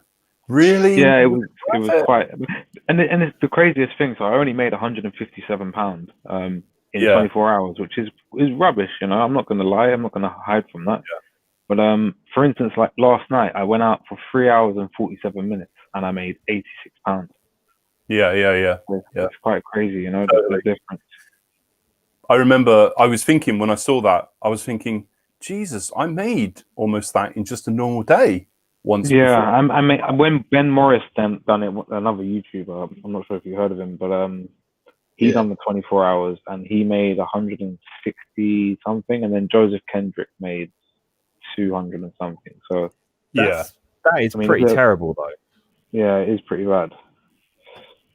I mean, I'm not trying to brag on this part, but when I used to do delivery, go ahead. On my best day, I did 54 drops or something, and it was a Tuesday. That's back when it was flat rate $3.75 a drop, and I never used to work more than 12 hours. So I that would have been including tips, because tips were good back then. I think it was like £212 or something. And that was working 10 or 12 hours on a Tuesday. I mean, Reading used to be great at the weekend, busy wise, but the restaurants are too busy, so you just make your money on the Tuesday and Wednesday. Yeah, totally.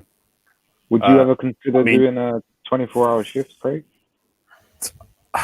I'm unbearable when I'm sleep deprived. I was thinking to myself, what would do it for me? Like, what would be enough to make me do 24 hours? And I suppose if I got 1,000 subscribers on Craigie Vlogs in a very short period of time, I might do it. But I don't want to say yes right now. Okay. I'll say yes. But the other thing is Uber in Reading, 4 o'clock in the morning, going to like Early or Woodley or you're gonna really struggle on that side of things.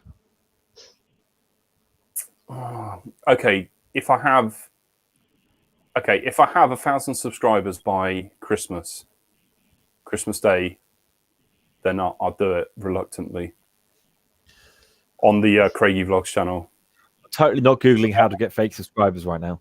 I don't want to do it. I really don't want to do it. I did I think it was 16 or 17 hours, and I was so miserable.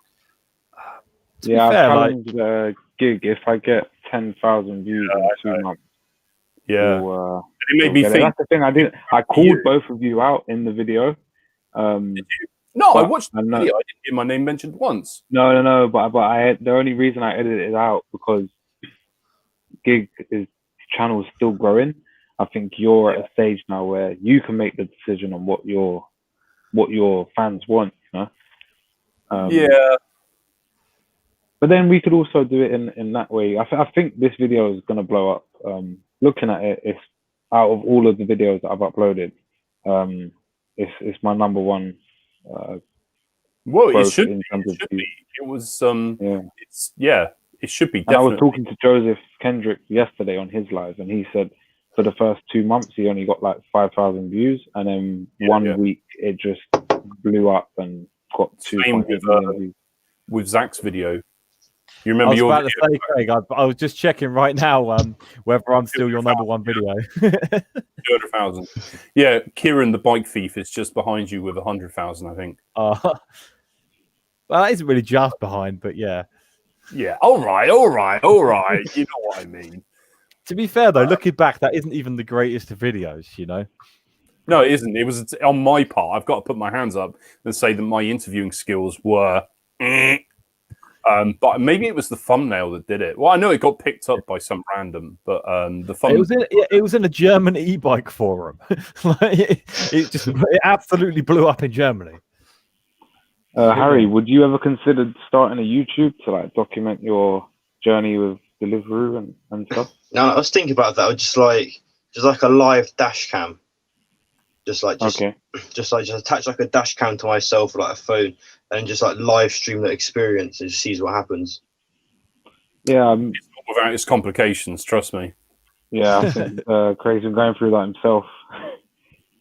Yeah, I mean, yeah, because I'm thinking of doing that, or just recording it or something, or creating like a montage of doing like delivery. If I see anything, get a camera out, take a little video of something, just put it all together in like a day's sort of work of what I saw and what I did. Yeah, you should do it, man. It is interesting, and that's the thing. There's so much content that you could make just from doing the one job. Yeah, literally just from cycling around. Yeah. Like today I had some old guy like really get up in my face, like maybe this far away from my face, with his fist like this. He wanted to fight me. I'm gonna edit that one and put it up in the next couple of days. What did you do to pee him off? It's a complicated one. Basically, I was riding on a path, so it's kind of half a dozen of one, 6 of the other. But the thing is I was delivering just past where he was standing, so that's why I jumped onto the path. Oh, we will do that. Yeah, he was standing at the bus stop. There was nobody else around, and just past him, there was a scaffolding truck, so I had to go really slowly because they were taking up most of the path. As I went past him, I'm not going to say it, but he swore at me, and I just couldn't believe it. He was like this 60 or 70. I don't know how old he was. And because I was live streaming, I thought, I'm going to go back and see what his deal is. You know, I'm not going to miss this opportunity. I put my hands up. I like a little bit of drama. And I came back and I just said to him, I hope you have a lovely day, sir. And he lost it. He lost it big time. He got in front of me, so I couldn't move my bike because he had his legs either side of my front wheel. He had his hands up like this, like in my face. And he was effing and jeffing, saying about how if I hit a kid, then he's going to kill me. As a young family was walking past, and I was like, look, mate, I don't really like you swearing in front of kids, you know? And another thing, why is it wrong for me to ride on a path, but you're breaking the government guidelines by being 30 centimeters away from my face? Like, how is this just because you say it's okay? Like, we don't live in your world where you make up the rules. Come on, you know, keep it real. But it was entertaining until it was kind of sad that it's quite possible that either he was sad and lonely, or even that he was doing this to more people. But this is the thing. I always say that about. Sorry to interrupt, but like, you know, you get the bitter old people. I think it's like they're jealous of the younger generation because they're seeing them enjoy themselves, and it is quite sad. Like it is, but I think there is a lot of elderly people like that out there. They know it's coming to an end soon. Like they don't know when, but yeah, I think they're quite jealous of the younger. It might also be that they feel like society's turned their back on them. So maybe, they're bitter and sinister and stuff. But maybe we should do more as a society for older people. Yeah, help them out. Yeah. It is true. It's true. But then nowadays, you can't help anyone out without other people thinking that you're trying to do something that you're not meant to be doing, or you're not doing it out of the own kindness of your heart. You know, some people view it that way. I don't know what it's like in your area, but if we done that and started knocking on elderly residents' doors, they'd be like, what the hell is this guy up to? You probably couldn't do that. But Zach, London East just said, what's it like in our area? And you had some problems, didn't you, on the streets? Yeah, I mean, I got attacked a few times. I mean, even I don't know, just before this lockdown, somewhere in between the two lockdowns, I had some young guy in a car trying to start a fight while driving. You know, he's like, "You're the only cyclist in the cycle lane. Like, why are we? You should be paying tax for this thing." You know, and I'm like trying to run me off the road. In the end, he lost his mirror. You know, like he tried it and left. I mean, he decided to use my bike for the mirror. So in the end, he got reported and, you know, he probably lost his license. He still had the P plate on the back of his car. So, you know, that was that. But yeah, I mean, when I was doing delivery, my first proper sketchy one was I just delivered to the uni, was just stopped at just about 11 o'clock at night, just stopped on the exit for the uni. You know, grabbed my phone quick to see sat nav to get my way back because I didn't really know Reading at that point. You know, I knew Reading, but this was the back entrance to the uni. And so Yeah, totally. I'm gonna remember that next time I've got to deliver something to you. I'm gonna be like, "Where do you live?" Fair enough. Yeah, so I just sat there for a second on my phone, just putting my postcode in the sat nav, and some drunk guy just comes out of nowhere and just wedges me straight off the side of the bike. He's like, "All of you delivery riders, all you want to do is give me shit," and I'm like, I don't know who you are. It turned out he had a fight with Matt, actually. A bit of an argument. Yeah, I know, right? Yeah, so he had a bit of an argument with Matt. Character. Matt nearly run him over. And then he bumped into me about 30 seconds later. So that was pretty sketchy. It was all on camera. Please, the uni security came out. And we're like, you've got to wait for the police. It's like, oh, great, because it was 6 feet inside their campus. They measured it. Whether they had jurisdiction or not. Yes, that was funny. So the police rocked up, and the police were like, we can't do nothing. We know we've got a picture of the guy, but there's no, nothing on that one. I don't know, probably like the latest one was probably a few weeks before Deliveroo got rid of my account, and that was so there was a big fight on. I don't know who was fighting on what boxing match it was. Actually, I think it was one where it was a boxer versus an MMA guy. But anyway, Conor it was McGregor and Mayweather. Possibly, yeah. So I've delivered this food to this guy, and he comes out and he just wants to fight, and I'm like, here's your food, and he's like, it's late, I want more. I'm like, I can't give you anything I don't have. If you've got a problem with the food, take it up with Deliveroo. And he got halfway up this block of flats. You can see him going up the stairs, and he just throws the food out the window towards me and just starts coming running down the stairs to start a fight. I'm like, yep, I'm out of here.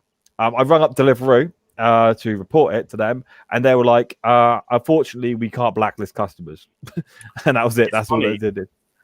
The contradiction there is, as if somebody complains about a rider, you'd be fired the next day. Well, yeah, that's pretty much what happened to me. Yeah. What happened to you? Twice. Or maybe that's a conversation for another video. What do you think? To be fair, though, it's just delivering food to students. Students lying they didn't get it. That's all it comes down to. That happened to me when I first got my account. And funny enough, it was the same week I got my GoPro. And I was testing it out before I started filming for YouTube. And I delivered to a university, not going to say what one, but it's the rival to the one that I work at. And when I got there, they said, they took the food, everything was fine. And then the next day, my account was put on hold. So I was like, okay, what the hell is going on here?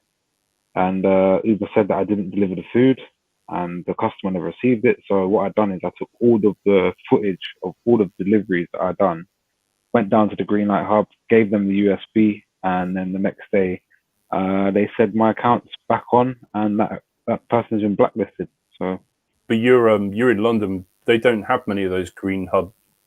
Oh, yeah, we have nothing here. You're quite lucky that you have that. Yeah, I mean they only have one. It's like in central London, but it's a nightmare to get in there. Is it closed at the moment? The corona? I'm not sure if it's back open yet, but okay. Yeah, it's really busy when you go there. Just a quick question, Zach. Do you have a full driving license? Somebody wants to know. I did actually look at doing it, but then we had this whole pandemic, so And to be fair, the only reason I was even considering it was just because in the future I might want it. It wasn't. I mean, motorbike license is what I would do anyway. I'm not a car person. This is a good segue. You're actually building a legit kick-ass electric motorbike, aren't you? Yeah. So I've got a YZF 450 with no engine. I've got a big motor. Actually, it's like I tell you what. This is how big the motor is. 1 second. I would love this. I would really love an electric motorbike. It gets my juices flowing. So this is a beast.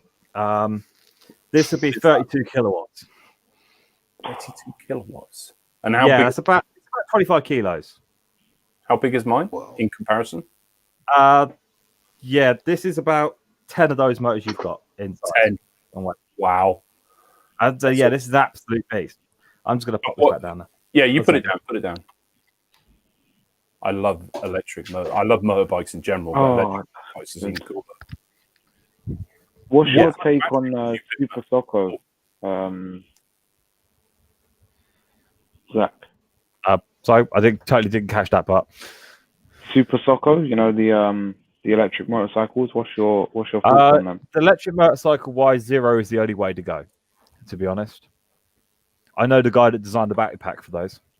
Okay, I was actually looking to get one, but yeah, not really sure yet. Still looking into it.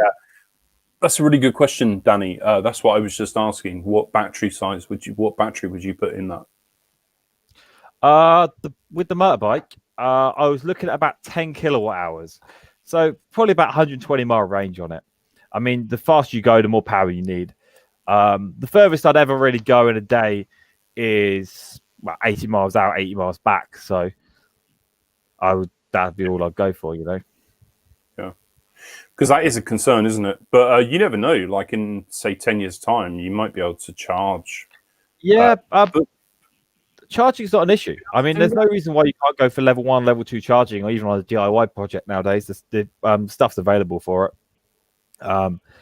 With my bike, my main limit is a normal 13 amp plug socket's 3,200 watts. That's why. Cool. So that's why my charge limit is I can charge in just over an hour. Because of that. Yeah. Yeah. I think electric vehicles are definitely the way of the future. I would love more electric. I would quite like a Twizy or something like that. I think they're cool. Yeah, I hear good things about those. But to be honest, what you want to be looking at is two-wheeled vehicles for electric because efficiency. You know. Yeah. Although Teslas though have got the efficiency down now. I believe the Teslas are now getting close to the same watt-hour a mile at highway speed as what a zero motorcycle is. Cool. Which is because it's all about frontal area and drag, you know. So, 1960 ARC. I agree with you. I try to love everyone too. Yep. And yeah, hopefully I put that message out. I don't hate old people at all. Got no problem with old people. If anything, I prefer old people to like really horrible children. Like I don't really like. Yeah, back in the day, I used to. There used to be a social club where I used to live. Before some kids burnt it down. We used to chill in there with the old people playing dominoes, but it turns out they cheat quite a lot. Well, you are definitely old before your time, there, Zach. How old are you? 28. 28. I'm the oldest person here again. Jesus. Yeah, but you know the thing is though, the young people annoy me half the time because they just want to party, drink drugs, you know, and that's never my thing. You know, not you, Harry. You're all good. I mean, I've got friends that are really maybe on a Friday night. But to be fair, if I have a choice about like you know watching what's going on with SpaceX or going out and partying, I'm probably going to be catching up on what's going on with SpaceX because that's more interesting to me. All right. Well, this has almost been 2 hours now. So, London Eats, have you got any more e-bike related questions for Zach? Website. Have you got a website by any chance? I am on Facebook only at the moment. Most of my work comes in via word of mouth. Okay. But it is betterbikes.co.uk. It'll take you straight to it. Okay. And in terms of future plans, what's your plans? So my next stage is to be building up bikes that are fully designed, spec'd out to what I want, rather than buying bikes from other companies that are already building full bikes. So buying the components, get the bikes put together, and then putting my electrics onto them, so that they can be totally branded for my company, and they can be, you know, everything's quality controls down to me, you know, rather than dealing with other people. You're just doing everything by yourself? You don't have no one? I have a guy that does picks up, drops off bikes for me. Okay. Just wherever that's needed. But the problem I've always got is there's loads of people that go, I want to help you do this. But with the batteries and everything else, it's the kind of thing is you have to spend a lot of time to be able to train someone to the point where they can competently do it. And if I took that amount of time away from building it, then I lost out Yeah. completely. So I'm starting an electrical course myself in January for 18 months. So yeah, electrical installation. That's for my work, but I think it's going to help me a lot when it comes to understanding how e-bikes are wired. You know? There is a lot of information on the internet, and a lot of the stuff that you will learn will not cover it. I mean, it'll cover the basics, but it won't cover necessarily battery side of things. No, of course, because most of that's AC. You know, so it's pretty good going. There's a lot of people and a lot of information available. You know, and most of the community are pretty nice and talk to everyone. You know, there's a few people that are, you know, they believe in their ways and they will stick to their ways until lead is banned. Yeah, that's why I had to come off of Reddit, because Reddit just drove me crazy. I can't deal with that. It's funny, actually. I got originally banned from the Endosphere electric forums originally because I suggested about potting batteries, which is interesting because the person that actually saved the forum and basically is the admin for the forum now also sells potted batteries. So that's kind of funny. But they started doing it like a year later. So they obviously did their own research on it, and it turned out it was so worth doing. But you know, somebody loves you. I don't hold it against them. What, somebody loving you? Oh, what's that? I said I don't know who it is, but somebody loves you. Oh, the girlfriend. She's here. Oh, is that your girlfriend? Cool. Yeah. Okay, so bike packing adventures. I think he's talking about that guy. What's his name? You know, the one that you know, the electric bike car. Oh, that is oh, bloody hell! What is his name? You know, Zach. You know, you said you met him. Yeah. Oh, Andy Kirby. Yeah, Andy Kirby. Yeah, that's him. Yeah. I met him. To be fair, right, he knows a bit about a lot, but he rubs me up the wrong way. I'm not gonna lie. Yeah, I'm not a big fan. I mean, we had a discussion about battery packs, and it just, I wanted to walk away at that point.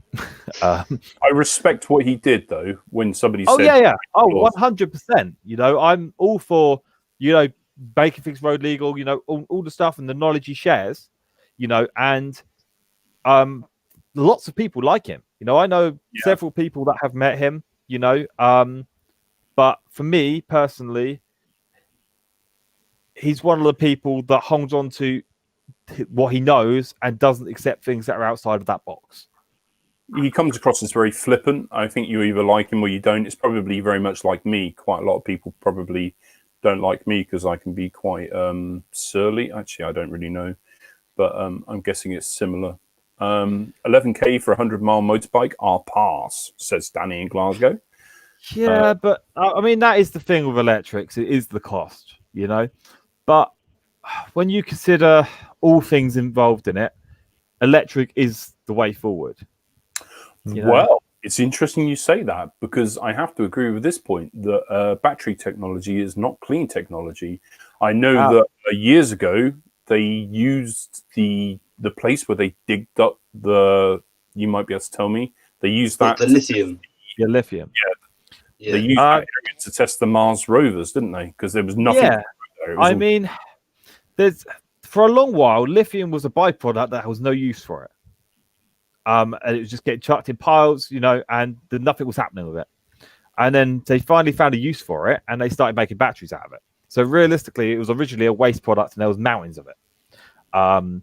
Now, okay, everyone goes, okay, it's not a clean product, and it's mined. But there's several other technologies that will supersede it in the relatively near future. Let me. Sodium ion. I know something. Yes, sodium, because it is a battery technology that is freely available to anybody that has access to an ocean. So they'll just take it from the ocean, effectively. Well, maybe not originally, until it gets to the point of where the parts per million in the ocean's worth actually extracting. But it is something they're looking at. About sodium ion. Are you impressed? That's insane.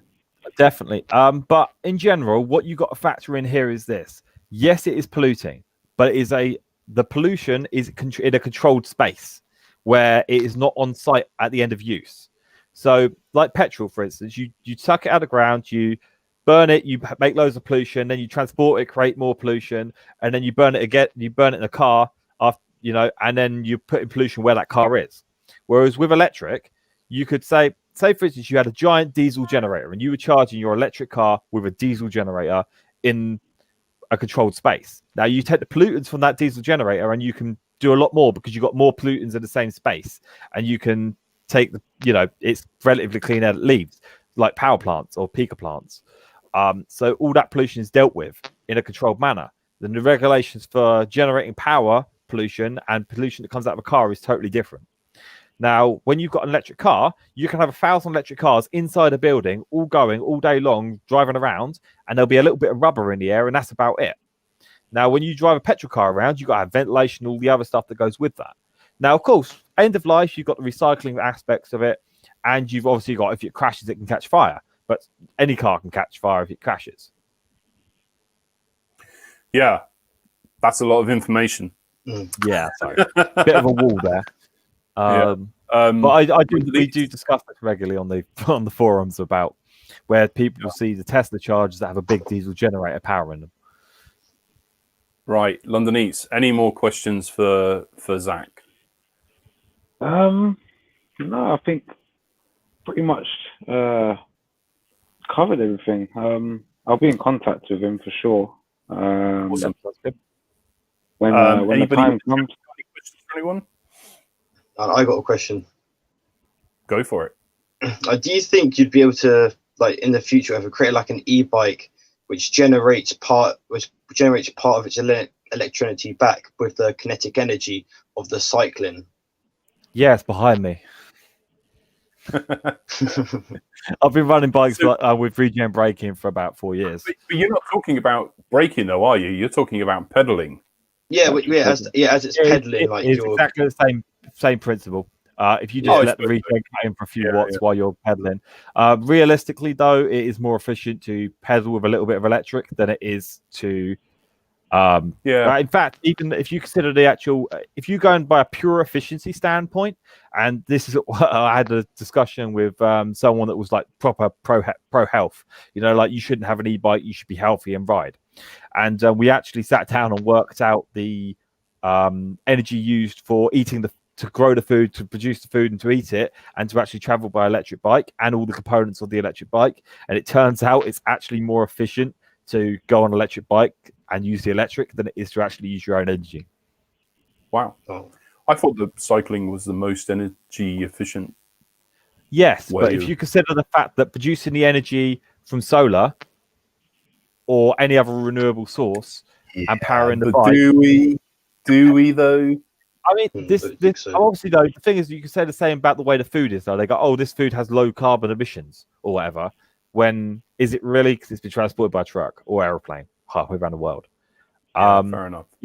I mean, when you actually compare you think 1 kilowatt hour of energy on a bike will take you 100 miles if you're willing to go legal. And if you consider that more than that energy has already been used just to transport one grape, from its original, by the time you've picked it, you've brought it back, you've washed it, you've cleaned it, you've sterilized it, you've transported it, you've refrigerated it, and everything else that goes with that. Fair enough. Right. One last question then. Can you speak at all about exploding batteries? Batteries can explode, and this is why I recommend that you don't mess with them if you don't know what you're doing. I did mention that you didn't let me use footage of someone's battery exploding. Yeah. Somebody bought a Chinese battery and it caught fire.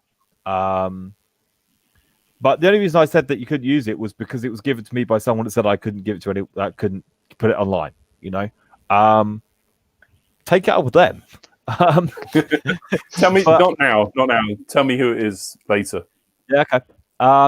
But yeah, basically with the battery, this is why I struggle to design anything that's not potted, right? Because in the scale of things, I know how people use them, and potting does have very minimal extra risks, and that is because they've got pot. Potting resin. for batteries. It's just anything that's encapsulated. Is Oh, is that potted. what it's called? Right, Yes. gotcha. So there's minimal extra risk because obviously you're potentially containing the energy if it does combust in a so it becomes a pressure vessel. But obviously, depending on the design and how you do it, it's safer in some ways than others. Also, you've got the fact if you do drop it, the shock there's nothing absorbing the shock; it's transmitted through the battery and out the other side, rather than like if it's rubber cased, you're absorbing the energy, turning it to heat. So there is them two extra little factors into it, but they are outweighed absolutely massively by the water resistance and everything else that comes with being potted. I mean, I've come up with several designs now for non-potted packs, and I'm like, if I build this, someone is going to find a way to make it catch fire. Even no matter how well you build it, I mean, yes, potting adds a few grams here and there, but when you consider, and my main focus for not potting them is nothing at all to do with weight or anything else. It's just the fact that at the end of their life, they can be disassembled easily. That's it. Recycling. That's it. My 2 non-Zack packs have hit the floor a couple of times and they didn't explode. I would say that if you took it apart, you will probably see dents in the cells, given how your pack is. I mean, Matt took his pack apart because it stopped working, and he had a cell that had a 5mm dent in it, and that's why he's died. Well, I mean, I wasn't deliberately dropping them. It was when my yeah. I mean, with the way your pack sits in your frame, it's relatively good to the batteries because you got the weight spread over a big area because they're sat on its side. So you've got maybe 6 or 7 cells actually holding the whole weight of the pack. Whereas with a triangle pack, you have one cell sticking out at the front end. So one side's got one cell, the other one's got like 20 cells on it in a triangle shape, and that one ends up smacking the frame and gets a big dent in it, and you're risking a fire. Yeah, it's always a factor to think about when you're designing a pack of how it would rapidly disassemble itself in certain situations. Okay. But I do actually smash packs up deliberately to test them. That would be a really good video. Let's do that. Yeah. Yeah, the problem is always obviously since we had the fire here, everyone's a little bit. Do it at your place. We do it somewhere Yeah. else. Yeah, you find someone to smash a pack. I can always find like a normal pack and we'll build up a small pack and show the difference. Yep. So give me some comments if you want to see a battery pack explode, because I think that would be hilarious. Does Zack have a website? He keeps on about it. He's got a Facebook page. One last time, Zack, just for the road. If you go to betterbikes.co.uk, you'll be able to. It will take you straight to the Facebook page. Okay, cool. And maybe we'd get it in the comments as well, just so people can refer back to it. Yeah, if you guys set my name as the address, to be fair. Okay. And if you guys want more of Zack, then you know what you've got to do. If you want more of London Eats, or if you want more of Harry, then you know what you've got to do, because I always like to give people what they want. One last thing before everyone goes. Out of 10, feel free to be brutally honest. Out of 10, what would you give my bike? Your Zack. bike? 7. 7? Okay, that's solid. Yeah. That's good. Personally, I'd probably give it a bit lower than that, but thank you. I mean, if you compare... I mean, the only difference, realistically, between quality of your bike and quality of WoW bike is yours is a wooden casing and theirs is plastic. His lights, London Eats lights, are a lot better. My LEDs. I would prefer a wooden one, though, to be honest, because the plastic, the creaking is driving me nuts. Yeah, I mean, what you got to think of is how long it's going to last, I think my box will last for ages because it's covered. It's got different coatings. All of the difficult parts are covered in 2-part epoxy. I mean, for you as a individual building your own pack and own box, it's perfectly great. But when you, as a business, you have to think more about how things eventually end up. Yeah, like there's lots of regulations now on everything. After you sell a certain amount of batteries, you've actually got to legally accept old batteries back, which means you've got to have the ability to recycle them. This isn't really advertising for you. Unfortunately, it's the opposite. I'm not saying anything against you, but something which I developed when I built my bike was the understanding that the only way to really be able to get yourself out of every situation, and I know I didn't build the battery pack, so that's an exception, but it's to do it yourself, understand it, and then you're able to fix it at a later I stage. 100% agree. I would prefer not to have to build any bikes, to be honest. Yeah. The amount of money you make doing it is not worth the aggro that you get from doing it. I would much prefer that everybody did their own research, built their own bike, and then came to me, I want a nice battery. That would make my life very easy. I know I come across very much like an idiot when it comes to these things, but it's just that I don't retain information. I do it and then I forget it. I see. You're willing to learn, so that's fine. You know, it's the people that have an opinion without being willing to actually learn anything themselves. Yeah. Okay. All right. Well, on that note, we've been 2 hours, and I'm sure everyone's bored of all of us talking on. So let's say individually, London Eats, it's been a pleasure. I'm glad you could finally make it, even though you arranged it for 8 o'clock and then sodded off. No, thanks for having me, man. I appreciate it. I rescheduled my damn premiere for you, and then you're like, "Oh, I can't make it." Oh man, you know, I'm off for the next 4 days now, so I'm sure we can make up for it. Yeah, maybe. Okay. And Harry, it's been a pleasure hearing your experiences. Thank you. Thank you for coming on, and good luck with the podcast and traveling and everything else. And Zach, what can I say? It's been a pleasure. It's been great. We'll have to do it again at some point. Obviously, if people want more e-bike stuff, then post in the comments, and I'll either answer the questions in the comments, or we'll have to do another video or live stream or whatever. I just noticed some guy asked about the BBS HD. They're decent, but the maintenance is high. Just so they don't feel left out. Mechanic Matt just came back, but we're going now, Matt. I'm sorry. Yeah, sorry, Matt. Matt, if you've got one question, then fire away. We can answer it very quickly. But if not, we're all going to say goodbye and go to bed or do whatever we do at 10 o'clock. I know Zach stays up and plays computer games until 3 o'clock in the morning. That's because everyone messages me at 3 in the morning. Oh, fair enough. But you do message me. Yeah, I do have to be careful at the time I message people, because I'll be sat there at 2 in the morning and someone will be like, "I've just finished delivery, I broke my bike." And I'm like, "Okay, we'll get that booked in for tomorrow then." Yeah. I don't mind it when you message me late at all. It doesn't bother me at all. I'm usually awake anyway. So I'll try not. If nobody else wants to add anything, then I think we're going to call it a night. Yep. Yep. So good. Cool. Thank you very much, guys. It's been a pleasure. Feel free to just take it easy. Right, I'm going to end it. Yeah. See you, everyone. See you. Bye. Bye.